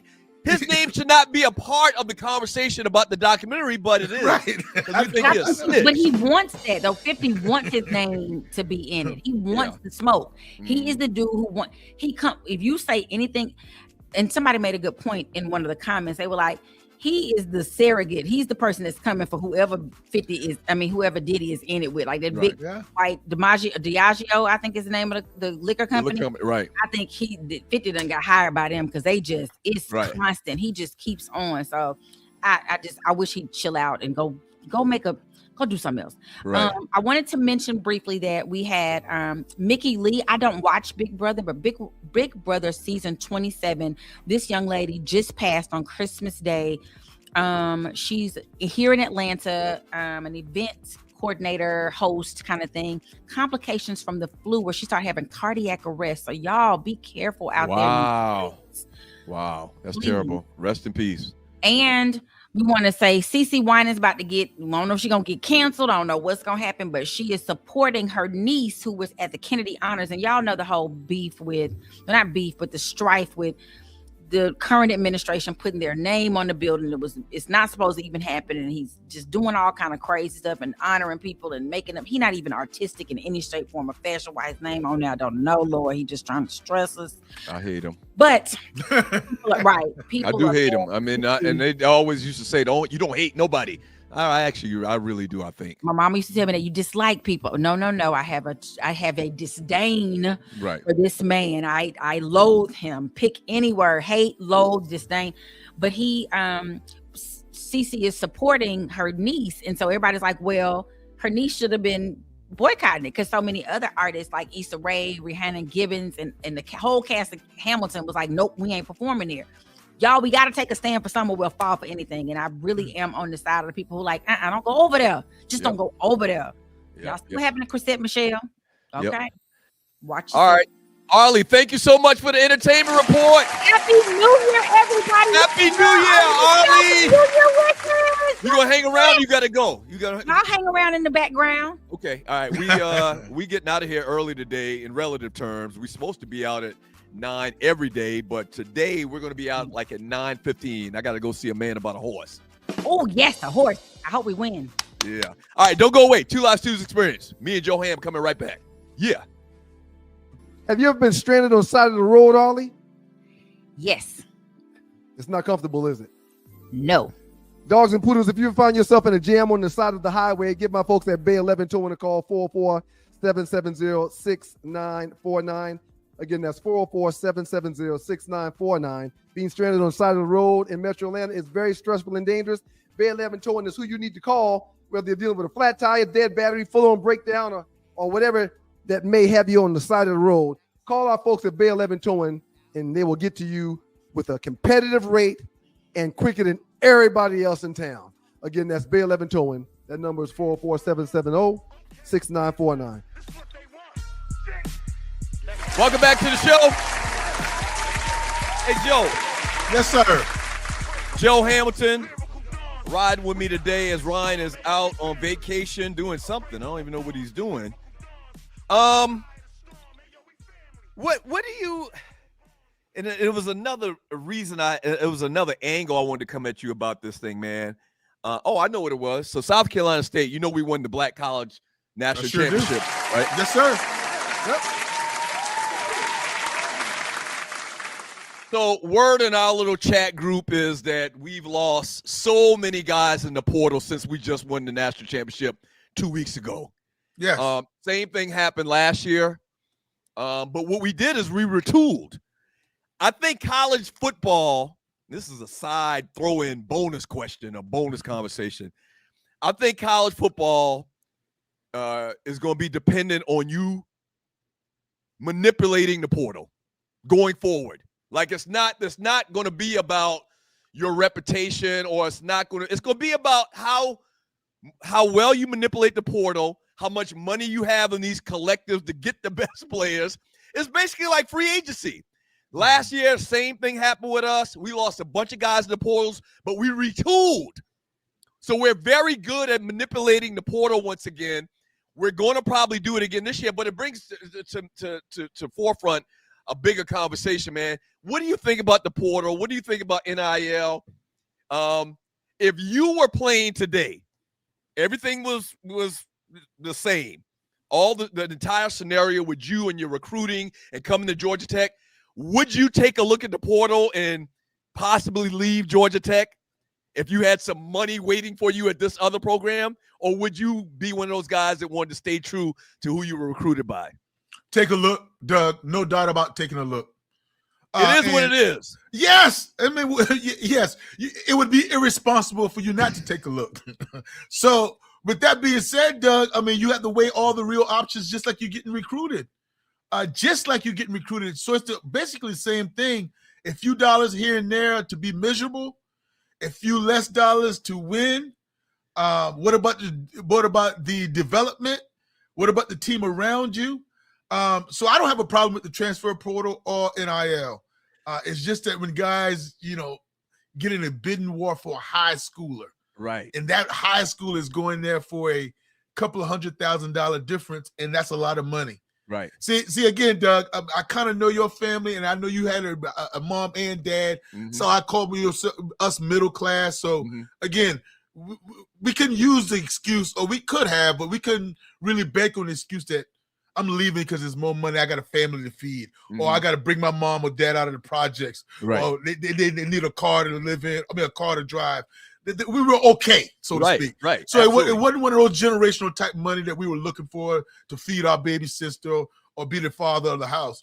So, but what I look at is, I like the transfer portal like it was, to whereas if you're at South Carolina State and that's the only scholarship, or a Newberry or a Liberty or one of these non-Power 4, and that's the only scholarship you had, you went there, and if you balled out, Doug, then you get a chance to go to the next level. Then you get a chance to everybody else recruit you that didn't recruit you coming out of high school because they weren't sure if you could play. Right. So that's what it was all about before. But now you got guys, and then you had to sit out if you went from Alabama to Georgia, or you went Power 4 to Power 4. So now it's more of just, if you disgruntled, go get more money year by year. But it's tough, Doug. It's tough. I'm not going to chase the almighty dollar. I'm going to win and enjoy the college, win a national championship, or try to get to the NFL was going to be my ultimate goal. Yeah, it's very different, man. These guys are playing at a smaller level, and we want to go to the next level. And Yes, we always throw around this term, the next level, but literally they're going from 1AA to there you go to Power 4, or they're going from Division 2 to 1AA. Yes, yes, and it's like a routine at this point is going to be this way going forward forever, I think. Yeah, and Doug, and let's make sure we say this, Doug, because I love to bring this up. Same thing John Summerall did when going from Tulane to the Florida Gators. Yeah. So when they talk about the players and they hone in on the players and the transfer portal and upgrading and transferring from schools, John Summerall upgraded, went from Tulane, which is all credit to Tulane, not bashing him, but he upgraded and went to a Power 5 SEC school in the Florida Gators. Yeah. Bottom line. So don't start looking at these kids talking about they all going for the money and the coaches have been doing that forever. Forever. Right. Thank you. Yeah. And so it's crazy because we were one of the only people saying this 25 years ago. That's like, right. why aren't the That's kids right. getting a little taste? Yes. And oh my gosh, the producers at ESPN and the guys that we work with at the radio station here in Atlanta, they just couldn't understand how we had the audacity to say, give some of the billions of dollars that they're making in college football, give some of that to the kids. The kids deserve it. Oh, no, you can't do that. They're getting a free education. That's fine and dandy. That's fine and dandy, but money talks and bullshit runs a marathon. Yeah, absolutely, Doug. Thank you, man. Tree, I know we got the basketball coming up. Go ahead and throw it back up, Tree. She's really. I'm producing. Thank you very much. So, Christmas Day, the Joker had 56, 16, 15. It went 15 for 21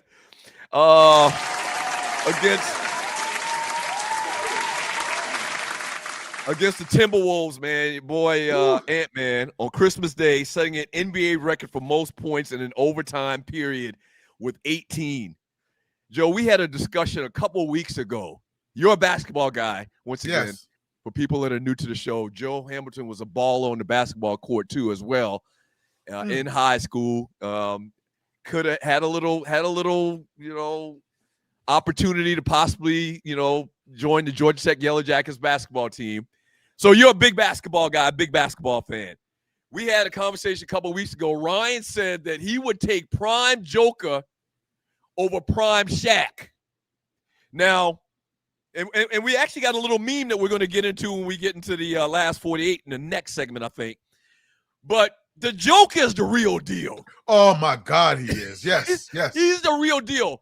What are your thoughts about this performance that he had on Thanksgiving Day?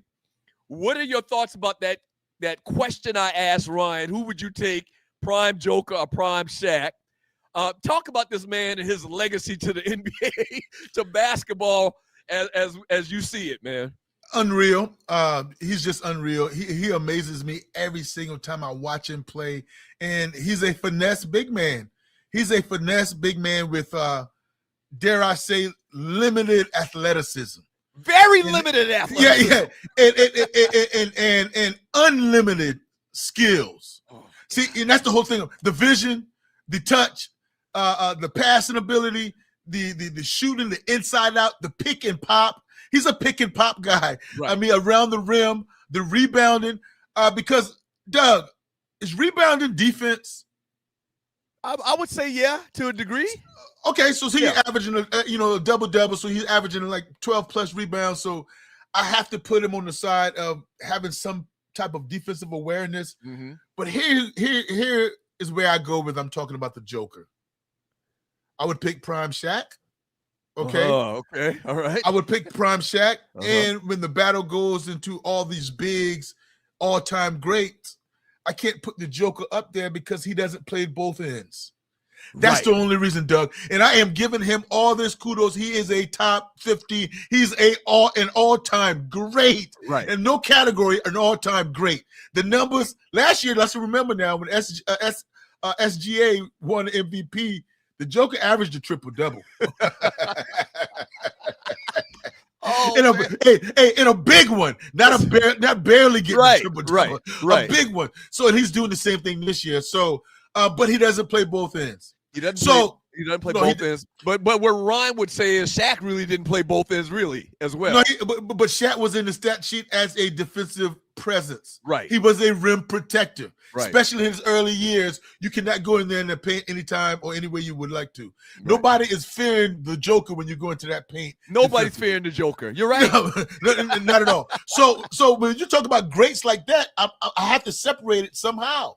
And when you go head to head with those two guys, how do you think possibly that the Joker is going to stop Shaq? Hey man, I saw somebody say this the other on the Puppet Factory. The Puppet Factory is ESPN. If you didn't know, long story. But I saw somebody say on the Puppet Factory they were talking about stats or whatever, and they were saying that the Joker really, legitimately could have won the last 5 MVPs. Yes. The last 5 MVPs. Yes. What? Yes. Are you kidding me? Yes. But they're right. They're right. Who's more valuable to their team than the Joker? It's to the Nuggets. Man, he's outstanding. He's an outstanding player. But it goes to. I want to ask you a question, Doug, and I think I know where this is going. And I know you're not a prisoner of the moment. Right. What about starting a team with Wembanyama from the Spurs or the Joker? You know what, man? I would still go with the Joker. Matter of fact, Go ahead. who would you start your team with this right now? Joker knowing or what you Wembanyama? know, right? Anybody in the NBA you want. Anybody in the NBA I want. And you can start your team right now. Who would you go with, Doug Stewart? That's a loaded question because I'm always rooting for the brothers. So I'm kind of biased. Well, no. I'm going to put that. I'm going to put that. Your GM job is on the line. Right. My job is on the line. Yes, and you have to take phantom and skin color out of it. Right. I want to say Anthony Edwards, but I think, man, I would take the Joker over Wembanyama because, and I'm not trying to wish bad luck on the young man. Wembanyama is too flimsy out there. Okay. I think that he's going to break down at some point. He's going to have foot problems. He's going to have some type of health issues because he's just too. He looked like freaking Ichabod Crane out there. You know who Ichabod Crane was? Yeah. That man looked like Ichabod Crane. I think that the Joker probably overall in building your team around. I think I probably would take the Joker. And I never thought in a million years I would say that, man. But he's unstoppable. You ain't wrong. No, he's unstoppable. Absolutely. Maybe I would have said Ja Morant a couple of years ago just because of the high flying, but he's done a bunch of knucklehead stuff. You can't take him over the Joker. No, you can't take Ja Morant over SGA. Yeah, but I'm going Wembanyama for the simple fact is defense. That's it. Defense. And Wembanyama reminds me of when you say frail and injury prone. I agree, Doug. But it's just like Kevin Durant, though. It's just like Kevin Durant. I mean, frail. I mean, yeah, they kind of got the same body type. They do. That's a good point. Get a little bit of weight on them and get more seasoned. Eat a little bit more American food. That's fine. But the skill set, I'm just huge. I'm a huge guy when you're talking about building a team. Do you have to substitute that guy in a under 2-minute situation where foul him or not foul? Are you a liability on one end where you got to put you in the bench? Those things are huge for me. And I think there are no weaknesses in Wembanyama's game. My gosh, this man had 56, 16, 15 assists and a triple-double on Christmas Day. Easily. The only thing I hated about that, it was a 10:30 game. You're right. And last story, man, we'll throw this out there. You're watching the 2 Live Studios Experience. Doug Stewart, Ryan Stewart, Joe Hamilton once again filling in for Ryan today. Thank you for joining your boys. Hey, if you'd like to donate to the show, look to the bottom of the chat to the right. There's a dollar symbol. Click on the dollar symbol and donate $1, $5, 50 grand, 200 grand. We would greatly appreciate it to help us keep the lights on and keep this thing going. We know as the 2 Live Stews Experience. Joe, we from the Low Country. We're very proud. We always brag about where we from. Let's put these people from the city up on game. Yep. This what you need to be eating on New Year's Day. All right? You need to be eating some type of collard greens and field peas. Now, listen, very important. This is very important what I'm about to say. Your New Year's Day meal is not black-eyed peas. It's field peas. Ask your grandmama from the South. It's not black-eyed peas. You eat some black-eyed peas, you probably gonna have some damn bad luck or something like that. Yeah. Field peas. It's field peas. Go ahead and show that graphic one more time, Tree. All right. Number 4 trending story, New Year's Day dinner. So Southern New Year's food tradition center on symbolic dishes meant to bring back wealth and progress, primarily field peas once again, collard greens, and cornbread, often with pork to attract prosperity, money, and forward motion of the coming year. Black-eyed peas represent coins. Greens stand for paper money. Cornbread symbolizes gold. And pork symbolizes prosperity. I didn't even know this. Because pigs root forward, unlike chickens that scratch backwards. Damn chickens. Did you know that? I did not. Did you know that pigs and hogs root, when they say root, talking about like scraping on the ground or whatever, they root forward as opposed to chickens scrape backwards. They kick I did not know that. I did not know that. I did not know that. But yes, this was a staple in my house growing up. Brenda Stewart insisted, and our grandmother insisted that we have some collard greens and field peas on New Year's Day. Well, Doug, you're not alone. And the Stewart family is not alone. The Hamilton family, Hamilton household, it was a staple as well. But we called it Hoppin' John. It was Hoppin' John. Hoppin' John. Yeah, Hoppin' John. I mean, we put the rice on it. You know, we have to have rice in. What you cook that peas in? I'm talking about the type of meat, or that collard green in. I'm talking about the type of meat. Ham hock, turkey neck, whatever you put in it was a meal in itself. I mean, it was a meal. And the cornbread, you spot on. And to this day, you look forward to it. You look forward to it. Or mom would say, hey, you got your Hoppin' John ready? You got your field peas ready? You got your collards? So it's embedded in me, man. I don't know if that's a low country. Is it a Geechee thing? But yeah, that is a staple where we are from, no doubt. I like that plate. Douglas. And the story that yes, ma'am. What about the one about a man walking over your threshold first? Like, where's that one? You're supposed to have a man come into your house. That's first. Yes, I think I've heard that before too. That's a superstition as well. That's a big time superstition as well. What? About a man walking inside your doorway. The first year, it has nothing to do with dating or whatever. And Arlie. So I used to have a friend live down the street from me because I didn't notice it as a child, but I would run down there because I'm all excited to go play with my friends. A man hadn't been here yet. You got to go back up to your house. And then when a man come walk through here, then you can come down here and play. I was like, huh? And also another one is cleaning up the house on New Year's Day. Yep. That means if you don't. Right, exactly. You'll be doing it all year long if you don't clean up your house on New Year's Day. I probably need to clean up on New Year's Day so I can get. Or is it New Year's Day or is it New Year's Eve? New Year's Day. New Year's Day, yeah. So all these little traditions. So you do Hoppin' John too, and that's what it's called. Joe threw out the actual technical. Absolutely. Black-eyed peas. Street name, black-eyed peas and rice. Yes, and my great grandmother field peas and rice, as I said earlier. We had black-eyed peas, and my great grandmother used to make us have, because she was from the country. You had to have greens so you could have money. She'd make fish so you could be swimming in the money, and she would give men okra because she said the women couldn't have it, the men could have it so they could be slick. So Arlie, you know all of this stuff and these traditions and superstitions come from a lot of background from the motherland and slavery. Look up Hoppin' Johns. Okay. The whole tradition started in the Low Country. Okay. Wow. By the time it got down to y'all down there in Louisiana and Mississippi, it had changed from field peas to black-eyed peas. So what I'm telling you, look it up, and you'll see what I'm telling you is the truth. And you're probably right, because it would have come from either Louisiana or Charleston, like those places where our ancestors first ported. Or dropped off. Right. Yep. Right. Exactly. Yep. All right. Good stuff, Arlie. Yeah. Good stuff. What you got? You got any plans for New Year's, Joe?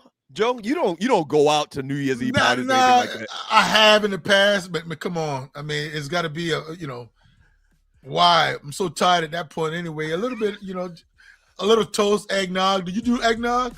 I can't do eggnog, man. Why? We never finished the carton. It's not that you're gonna drink it like milk, but the it's eggnog. It's not that it's not delicious, because I actually tasted some the other day, but I don't like the whole concept drinking eggs. You know it's eggs, right? It's scrambled eggs. You drinking scrambled eggs. They doctored it up a little bit, though. They doctored it up. I got strange little tendencies for stuff like that. Like, I don't want to drink no eggnog because I feel like, why am I drinking eggs? I don't eat eggs because I feel like I'm eating baby chickens. You feel the same way about oxtails too, don't you? And I was gonna say that for last. And yes, I don't eat ox's tails. I don't understand. Why would you eat an ox's tails? I understand why our ancestors did it, because that's what that's what the man, that's what the master threw out to them. Yeah, you can have this shit. Have this oxtail. Eat this shit, nigga. You know? Nah.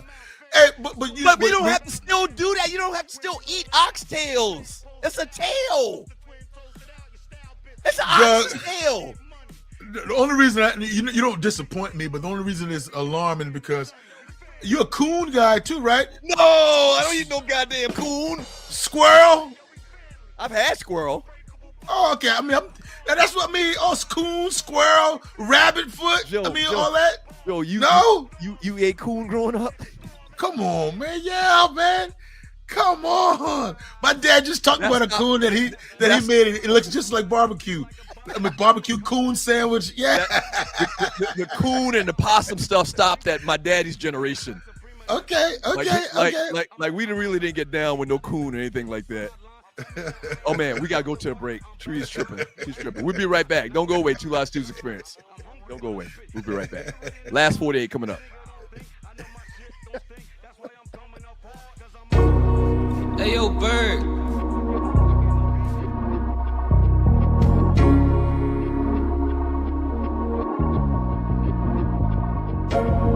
Just make your paper. Any way you choose. But understand the rules. If you get caught, you lose. You can move a stone. You can move a key. You can move a pound or two. You can move some speed. You can move some X. You can move some shroom tea. You can move anything you get your hands on. G's. You can move some Hario. Oh, here we go. Oh, there they go. Oh, here we go. Hey, what's in there, Mommy? It's for you. It's not. I don't want this. Wait, what? Wow. Tell him, little man. You don't want no girly looking goddamn shoes. Tree, pop on. I want both of y'all to pop on. You're watching the 2 Live Stu Experience. Doug Stewart, Ron Stewart. Tree, I want because it was so short, people may not have caught that. And you're watching the 2 Live Stu's Experience. You're listening to the 2 Live Stu's Experience as well. I want you to replay the clip and let's have a discussion about it. A civil discussion about it when we get back, okay? Who's Go ahead. not civil? Here we go. Run it again. Thank you. In there, Mommy. It's for you. It's not. I don't want this. Wait, what? So if you're listening to the show and you're not watching the show, little man, it's Christmas morning. Clearly, it's Christmas morning. As customary, you're down. The little kids are opening up their gifts. Little man, it looks like he's like 5, 6 years older than me. He opens up a box, and it's Uggs. It's Ugg boots for a kid, I guess for a boy. And he looks at it and is like, this must be yours. This shit ain't mine. And he looks at it again. And his mama's like, no, that's yours. He's like, oh, I don't want this. He throws the box to the side. He throws the box to the side and folds his arm like, how dare you give me some women's shoes? Tree, your point was that what was your point? That he should have, go ahead. Well, I ask you, would you have been able to get away with doing that growing up as a child? First of Like, all, my what mama would wouldn't Ralph and my Brenda? mom and daddy wouldn't give me no girl boots. No way. But okay, but this is It make Uggs for forget boys though, Doug. Forget about the girl boots. It's not really that. Like, if any gift that they gave you that you might not have liked, wouldn't you keep that to yourself? Yep. Absolutely, except for These some girl children boots. don't operate like that. Except for some girl boots. I probably wouldn't have been able to keep that to myself. A friend of mine gave my son when he was really young some tube socks as a gift. Not even like a pack, but like a pair and something. And he was so gracious, like, oh, thank you. And later we discussed it. And he still was like, well, it was thoughtful of you. Could tell he was trying to find the right words at a young age to understand, like, why would you give me socks? Like, it was the weirdest gift ever. And even I was like, why would she get this? So stupid. But nonetheless, he was still appreciative. And I think that's the issue. It's not the girl boots, it's his response afterwards. But that's a top kids start that way. You just have to remind him, you're gonna be appreciative. My cousin that had to snatch her little boy many a time for doing that. But they were laughing. And there you go, I wondered if it was a joke. Like, well, it sounded to me like the dad was like, don't get that boy no boots like that, no girl boots like that. And the dad was like, I bet you he's not gonna like it. Yes, and when the kid displayed that he didn't like it, the dad was like, I told you, I told you.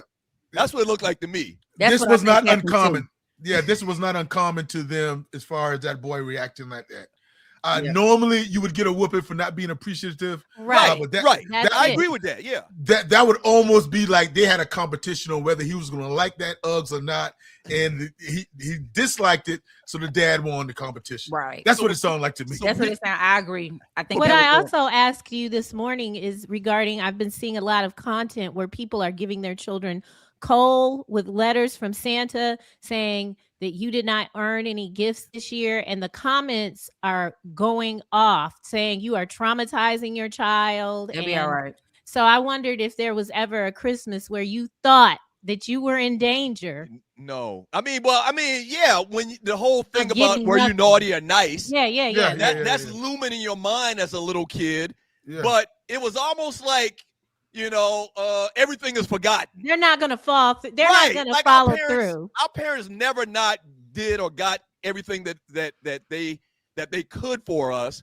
They never brought back something that I did 6 months down the road, or me shooting a spitball across the room in the 4th grade. They never brought that up. It was almost like everything was forgotten Christmas morning. Right. But they did scare you sufficiently. Yeah, they scared you like, oh yeah, you've been naughty this year, and Santa's not going to get you shit. And Tree, I want to say this too. I think so many people are trying to push their content, trying to become viral, trying to get these moments. A lot of that stuff is not real. So I think they're like, we're going to do this to see if somebody will pay attention. And then it gives exactly what they want, that viral moment, the comments. Now that was real. That wasn't acting. You agree or not? No, I'm not talking about the little boy. I'm saying, but that's still probably like, we're not going to see what really happened. Like, did dad go in the end and go, hey, that's not appropriate? No, these people, they came back later, and because the little boy behaved really well about the call. This is a little black boy. And so they showed them walking in. Oh, Santa changed his mind. But the whole thing is people saying it's too harsh for the children. And I just feel like we were raised on harshness. Oh my God. We didn't have seatbelts. Like, let's just talk about it. We was riding around in the back of a car, on the back of pickup trucks. Like it was legal. Just like stopping, bucking. Your cousins was driving at 12, taking little children. But like, we didn't have going in the store buying cigarettes for our old man. Yeah. yeah. All right. Last 48. I forgot we even had the last 48. Hey, thank you for joining your boys on the Two Live Stews Experience. Last 48, the biggest memes in the Two Live Stews Facebook chat group over the last 48 hours. Got caught up in the little video, but we got last 48 to do. Last 48, the biggest memes in the Two Live Stews Facebook chat group over the last 48 hours. Go to Two Live Stews Facebook. It's Two Live Stews Facebook chat, I think it is. It's what it's titled. Just do a search on Facebook and you'll find the group. There's like 40,000 people in there. Literally hundreds of posts made every single day. All right. The most active chat group in social media. This harbored a lot of conversation over the last couple of days, man. If you're listening to the show, we're looking at a picture of the all-time white guys starting five. John Stockton at the point guard, Luka Doncic at the 2, Larry Bird at the 3. What's his name at number 4? Nowitzki, Dirk Nowitzki at the 4, and then you got the Joke at the 5. Joe, what's your thoughts about this? Who would you take out? Who would you add, or is this perfect? Absolutely perfect. Absolutely perfect. I don't have a problem with that at all. And am I missing anybody that should go on that list? What's intriguing to me about the list is that there are only 2 American-born guys on that list. Right. So again, so that's the state of basketball. But I don't have any problem. You already have 3 Hall of Famers on that list, and the Joker is going to be a Hall of Famer, and I think Doncic is projecting that way. So when this was the topic of discussions, when it was real hot, when we just posted it, there was a lot of question about replacing Stockton with Pistol Pete Maravich, which I never saw Pistol Pete, but I've seen plenty of video on YouTube, and he was like that. He was basically white chocolate before white chocolate, Jason Williams. Yep. And then a lot of people said you got to put the logo on there. Ooh. You got to put the logo on there. Take away for Luka, Jerry West. You got to put Jerry West in for Luka. What are your thoughts? And I don't remember seeing Jerry West either, but goddamn, he the logo. He got to get a spot on the all-white boy team of all time, right? Yeah, Doug, thank you. Thank you, Doug. If you're the logo, that says a lot about you and your game. Yeah, absolutely, Doug. Who's got to go? Either John Stockton or Luka's got to go. Because the reason I say John Stockton or Luka, because John Stockton. Jerry West could play point? Yes. Okay. He's going to have to play. Well, I can put Luka at point. Right. That's true. So the thing about it is Stockton doesn't have any hardware. And, right. That's it. Right. And Jerry West now, he lost a lot. I think he went to like 6, and he only won 1, but he's at the table with his 1. Yeah, he lost a bunch of championship series to the Celtics, obviously. Yes. But does have 1 ring. Yeah, so a lot of people said they'd have to put Jerry West in there. And I agree with that. That Pistol Pete Maravich's game was better than John Stockton's. John Stockton's all-time assist leader. He don't have no rings, and I'm not sure if Pistol Pete has any rings playing Pistol for the Pete doesn't. No, he doesn't. The New Orleans. I think the team was in New Orleans, the Jazz. But I'm gonna go back to this. I agree with you with Pistol Pete. I don't have any film on him, but I'm gonna be consistent. John Stockton, I think he was up there in the league leaders with steals as well. So he played defense. You've seen Pistol Pete before though. He's like the highlights Globetrotters. Absolutely. Yeah, he was like a Harlem Globetrotter, and before the Harlem Globetrotters. He was a scoring point guard. Yeah. All right, good one. Next one, Tree. And you're watching the 2 Live Stews Experience. You're listening to the 2 Live Stews Experience as well. Next one. Next meme. Ooh, speaking of basketball and point guards, Magic built the show. Curry changed the script. Stephen Curry versus Magic Johnson all time. And it would be great if y'all could watch the show, even if you are listening right now. You can go back and watch the show. Total points. Steph got like 10,000 more points than Magic. Total assists. Magic's got like 4,000 more assists than Steph. Games played. Steph has had like 200 more games. What is that? MVPs. So Magic's got 3 MVPs, 5 championships, and 3 final MVPs. Steph's got 2 MVPs, 4 championships, and 1 finals MVP. Steph's only got 1 finals MVP? That doesn't seem right. Yeah. Oh, that is correct. That is correct. KD had 1. KD had 1. KD had 2. KD had 2. Yep. And Andre Iguodala had 1. And then he had the X one. Yep. Bottom line, Magic Johnson is my favorite basketball player of all time. I get that. Taking what you lose in scoring, in particular 3-point shooting with Steph, okay? What you lose from not having that, you gain in floor generalship with Magic. Magic was the ultimate floor general. Magic was the ultimate get your teammates involved guy. Magic was the ultimate orchestrator on the floor for his team and scoring and winning. I think that accounts for something. Yeah, Doug, I have to agree because, again, when you look at both of these guys, they're generational talents, and they both changed the game. So that's why it's so tough for me. They both changed the game. Steph, with now kids get in the gym, and they go straight to the 3-point line. They want to, shoot logo threes. They want to do all that like Steph. Magic with the Showtime assist, 6'9", Right. being able to run the show, seeing on top of the defense. We've never seen that before. I'm going to give Magic the edge too, man, because not only floor generalship or leadership overall. Right. I mean, the overall leadership, not just. I mean, the that was his team. How he went, the team went, and you went straight to him as far as saying the leadership.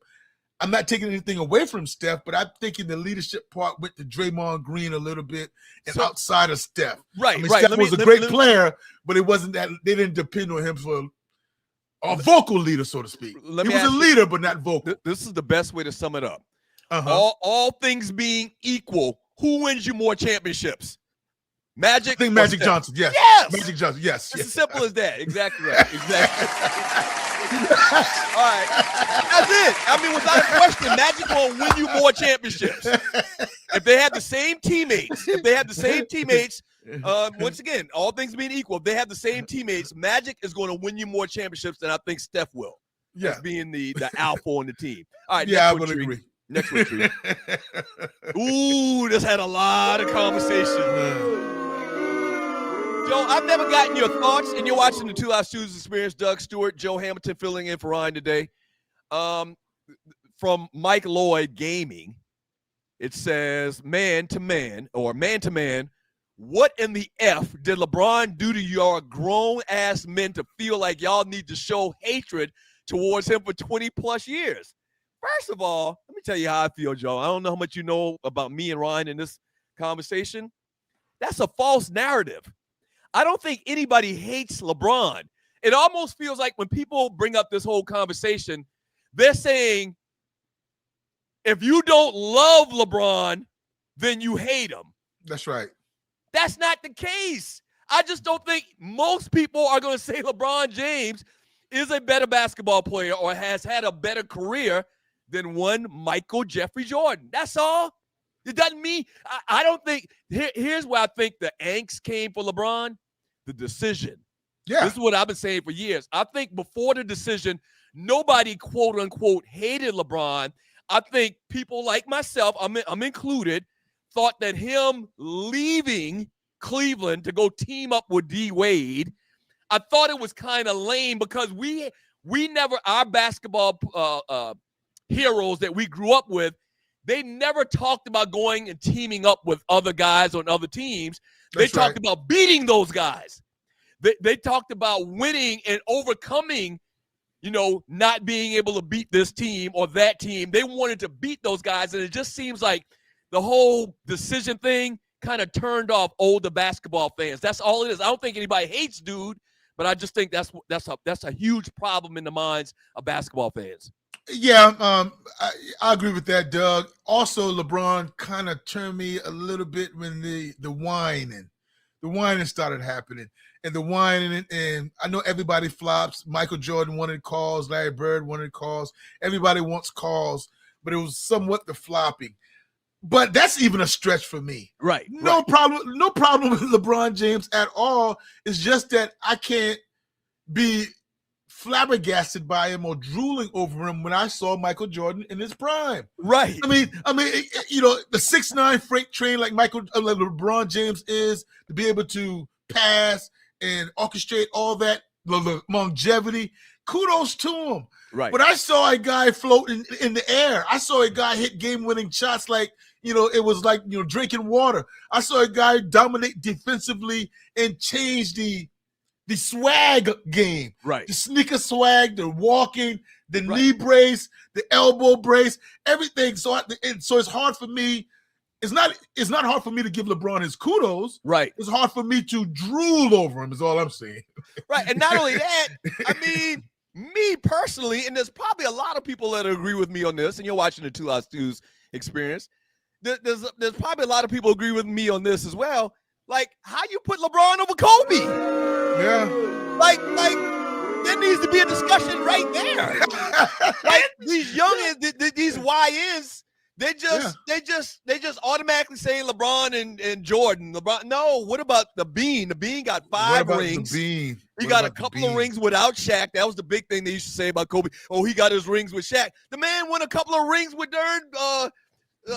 what's Pau the name? Gasol. Pau Gasol. Yeah, yep. Yeah. So No, that's a great point, Doug. And I've learned to respect that, though. I've learned to respect. No, I've learned to respect the Kobe LeBron talk. right. Not anybody but the MJ. Right. No, I mean, because you haven't seen that video and you're watching the 2 Hours Tuesday Experience. You haven't seen that video where they went frame by frame of moves and they showed Jordan doing the move and Kobe doing the exact same move. Kobe literally studied Michael Jordan to a T. Like everything Jordan was, Kobe was. So I can't put Kobe in front of Jordan, you know? No, you can't do it. And in the championship, it's not the all be all. Dan Marino taught me that when you're talking about great players and skill set. And eras, Doug. I don't think you will catch anybody in their 40s, so to speak, let alone 50s, putting LeBron ahead of MJ. Right. Exactly. Not when you've seen it night in and night out, what he's done, and not just highlights in the demeanor and his peers talk about him. The peers, some of LeBron's peers are saying is MJ. He was a killer, man. I mean, Jordan was a killer, and it's hard to explain if you weren't there. That's one of them things you had to be there, because because the way we talk about Jordan, I can understand the young cat saying, man, he wasn't that good. No, he was. We just didn't make this up. We aren't just all coming together and saying the exact same thing because we hating on LeBron or because we like LeBron less. He actually was that dude. He was that dude. Hey, can that discussion real quick ever be bottom line? It's never facts, right? No, so this is ongoing. It's not facts. It's nothing facts, I guess. Yeah. We don't have an actual barometer to show one guy's better than the other. That's fantasy. Always barbershop talk. Yeah. All right, next one, Tree. Oh, we got to go to a break. All right, so we're going to take a quick little break. This is the last segment coming up. I do have to get out of here, so this is going to be a quick break. We'll be right back. Finish up Last 48. Finish up the last show in the year. Get ready for 2026, shawty. Get ready for 2026. Yeah, we'll be right back. Don't go away. Listen, I played in the NFL. I've taken enough shots to last a lifetime. And let me tell you this, taking a shot just to lose weight, that's not a smart play. That's why I roll with Brain IQ, the all-natural weight chews, cut cravings, boost metabolism, and sharpen focus. No needles, no chemicals, no crash. Just results you can chew on. And Brain IQ is not just about weight chews. They've got a full lineup of all-natural products to keep your mind sharp, your body fueled, and your health on point.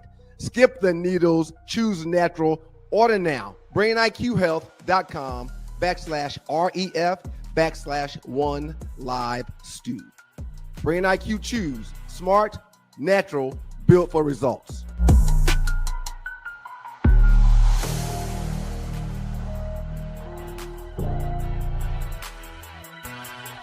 All right, welcome back to the show. We're going to wrap up today's show. Last show of the year.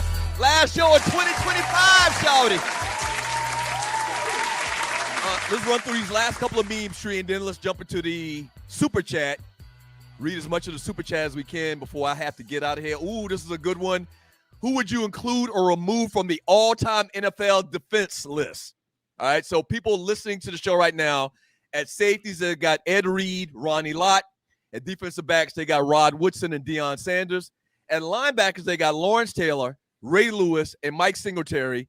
And then on the defensive line, they got Bruce Smith, Aaron Donald, Joe Green, and Reggie White. Joe Hamilton, the $1 million question. What or who are you taking out of this all-time NFL defense and replacing with who, if anybody? Goodness, man. I'm taking out Rod Woodson, and I'm putting Darrelle Revis there. And that is it, my brother. That is absolutely it. I thought about having Derrick Brooks and taking out Lawrence Taylor and putting Lawrence Taylor where Bruce Smith is, but I understand the outside linebacker point of view. But Lawrence Taylor is actually an edge rusher. I wanted him in a 3-4 type scheme to be my edge guy, but I don't want Lawrence Taylor off of the list. I just want him as a rusher. But right now, I'm fine, man. I'm fine with that list, and I didn't have to make that change with Rod Woodson, but I would put Darrelle Revis ahead of Rod Woodson in my all-time great. So I have Deion Sanders and Rod Woodson as my 2 cornerbacks. Okay, I like everything about this. I mean Deion Sanders and Darrelle Revis. Yeah, right. I don't have any changes or any problems with this list at all, except one thing I think is kind of out of sorts.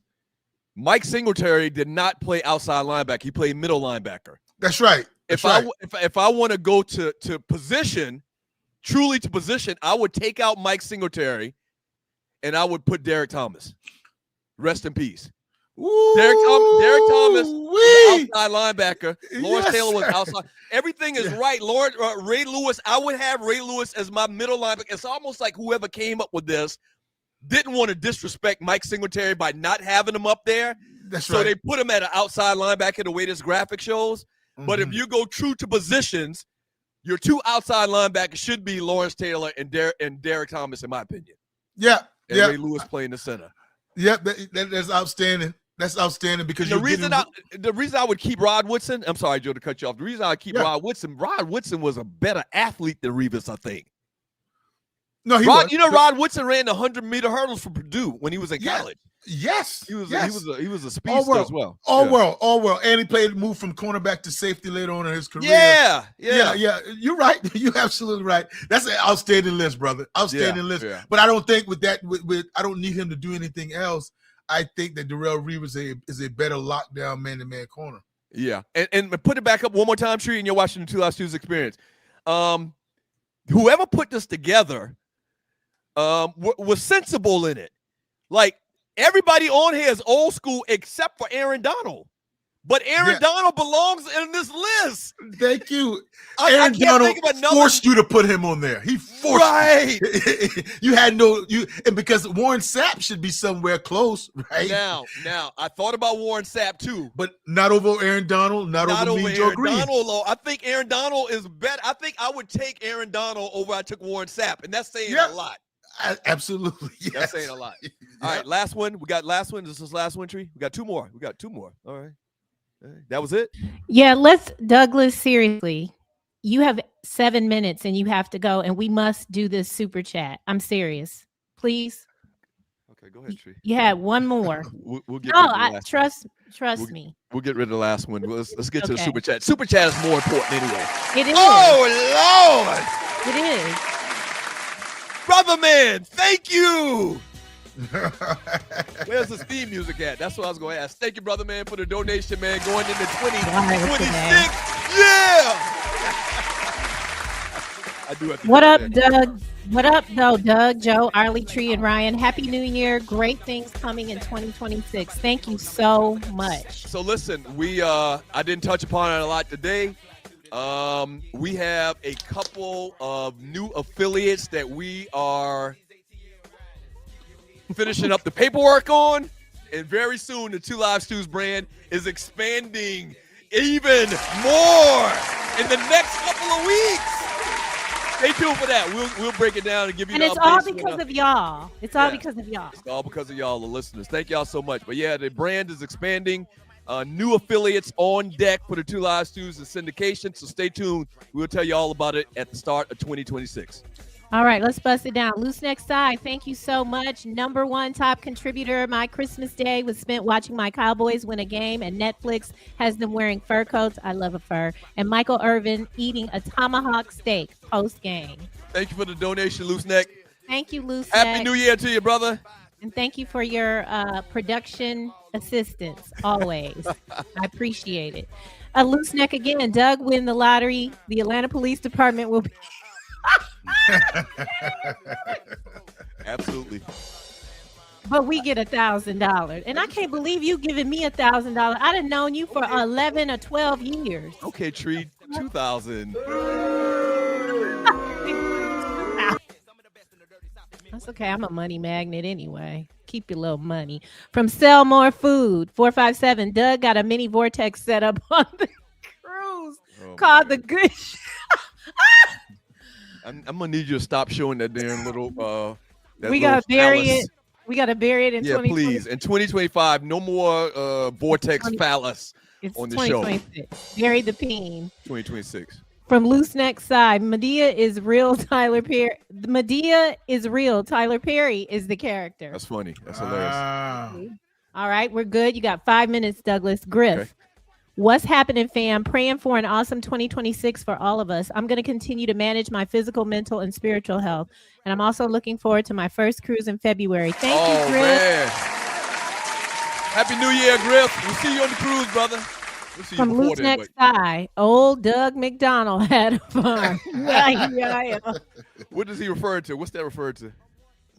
Any number of things you okay. said. Go ahead, You go don't ahead. eat oxes, asses. I don't know. I do not eat no ox's tail. Why would you do that? Raccoons and whatnot. From Big Jam 4. Big shout out to the Knicks for coming back on Christmas Day and beating a team they normally lose to with the whole world watching. Mm-hmm. Thank you, Jew Jams 4. All right, Doug, 4 more, and then I need a big finish. Okay. For the video. Okay. All right, Loose Neck. Dylan Brooks wearing a Delonte West jersey to the game against LeBron was diabolical. Mm-hmm. Oh. Yeah. Did you see when he dapped up LeBron at the line? Yep.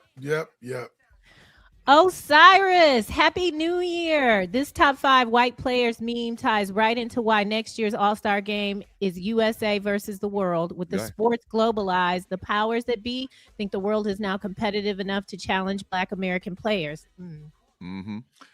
I think the competitiveness will go back up.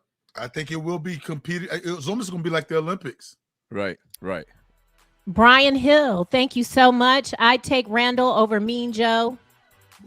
Hell no. He's talking about John Randall from the Vikings. Are you crazy? Oh, you know what? He might be younger. He might not remember Mean Joe. I barely remember Mean Joe Green, but Mean Joe Green was like that. He was that like dude. That. Yeah, he was that dude. Yes. Well, Scott, my brother from another mother had to come into the office. Thanks for making my Manic Monday that much more enjoyable. Thanks, Stu's Crew. Hey, Happy New Year, Rel. Be careful up there in them Philadelphia streets, son. From Earl McDowell, 2026 will be a great year for Stewart Media and Entertainment. Hit the like button. Hashtag historian. Yes. Happy New Year, everybody. Thank you, Joe, for being here. Really appreciate you. Very excited about the new markets coming up in the new year. Once again, we'll give you the inside scoop on that. Hopefully when we come back next week, Monday. All right. So last show of the year. Thank y'all so much for joining your boys. Can't say it enough. How much fun we've had this year, how much y'all have supported us, how much we thank y'all. Please continue to tell people about the show, pass the word. A lot of people, I'll still see them and they'll be like, I didn't know y'all were back. I'll be like, listen, we're doing this podcast. It's just like the show, but we have more control. It's independently ran. We're on it this time and this time. They be like, man, y'all been back how long? Bruh, we've been back coming in February on 2 years. And a lot of people still don't know. So pass the word, hit the share button, tell everybody you know. The 2 Live Stews, Monday and Thursday mornings. We're looking at adding another day here very soon as well. You know, we'll tell you about that too as well. But Monday and Thursday morning, 7 a.m. live. Catch the replay anytime at 2 Live Stews, Facebook.com, and 2 Live Stews, YouTube.com. Hey, the studio audience, give it up for the listeners and the watchers of the show. Thank you. Shouts out to Detroit, WGPR in Detroit, 107.5.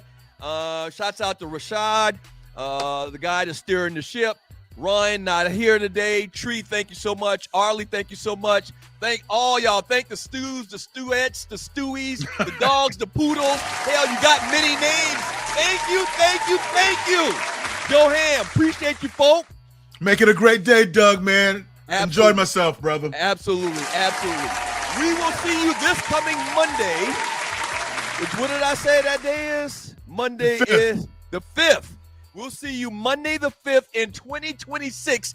Be careful out there. Don't drink and drive. Be careful. And we'll see you in the new year. Peace.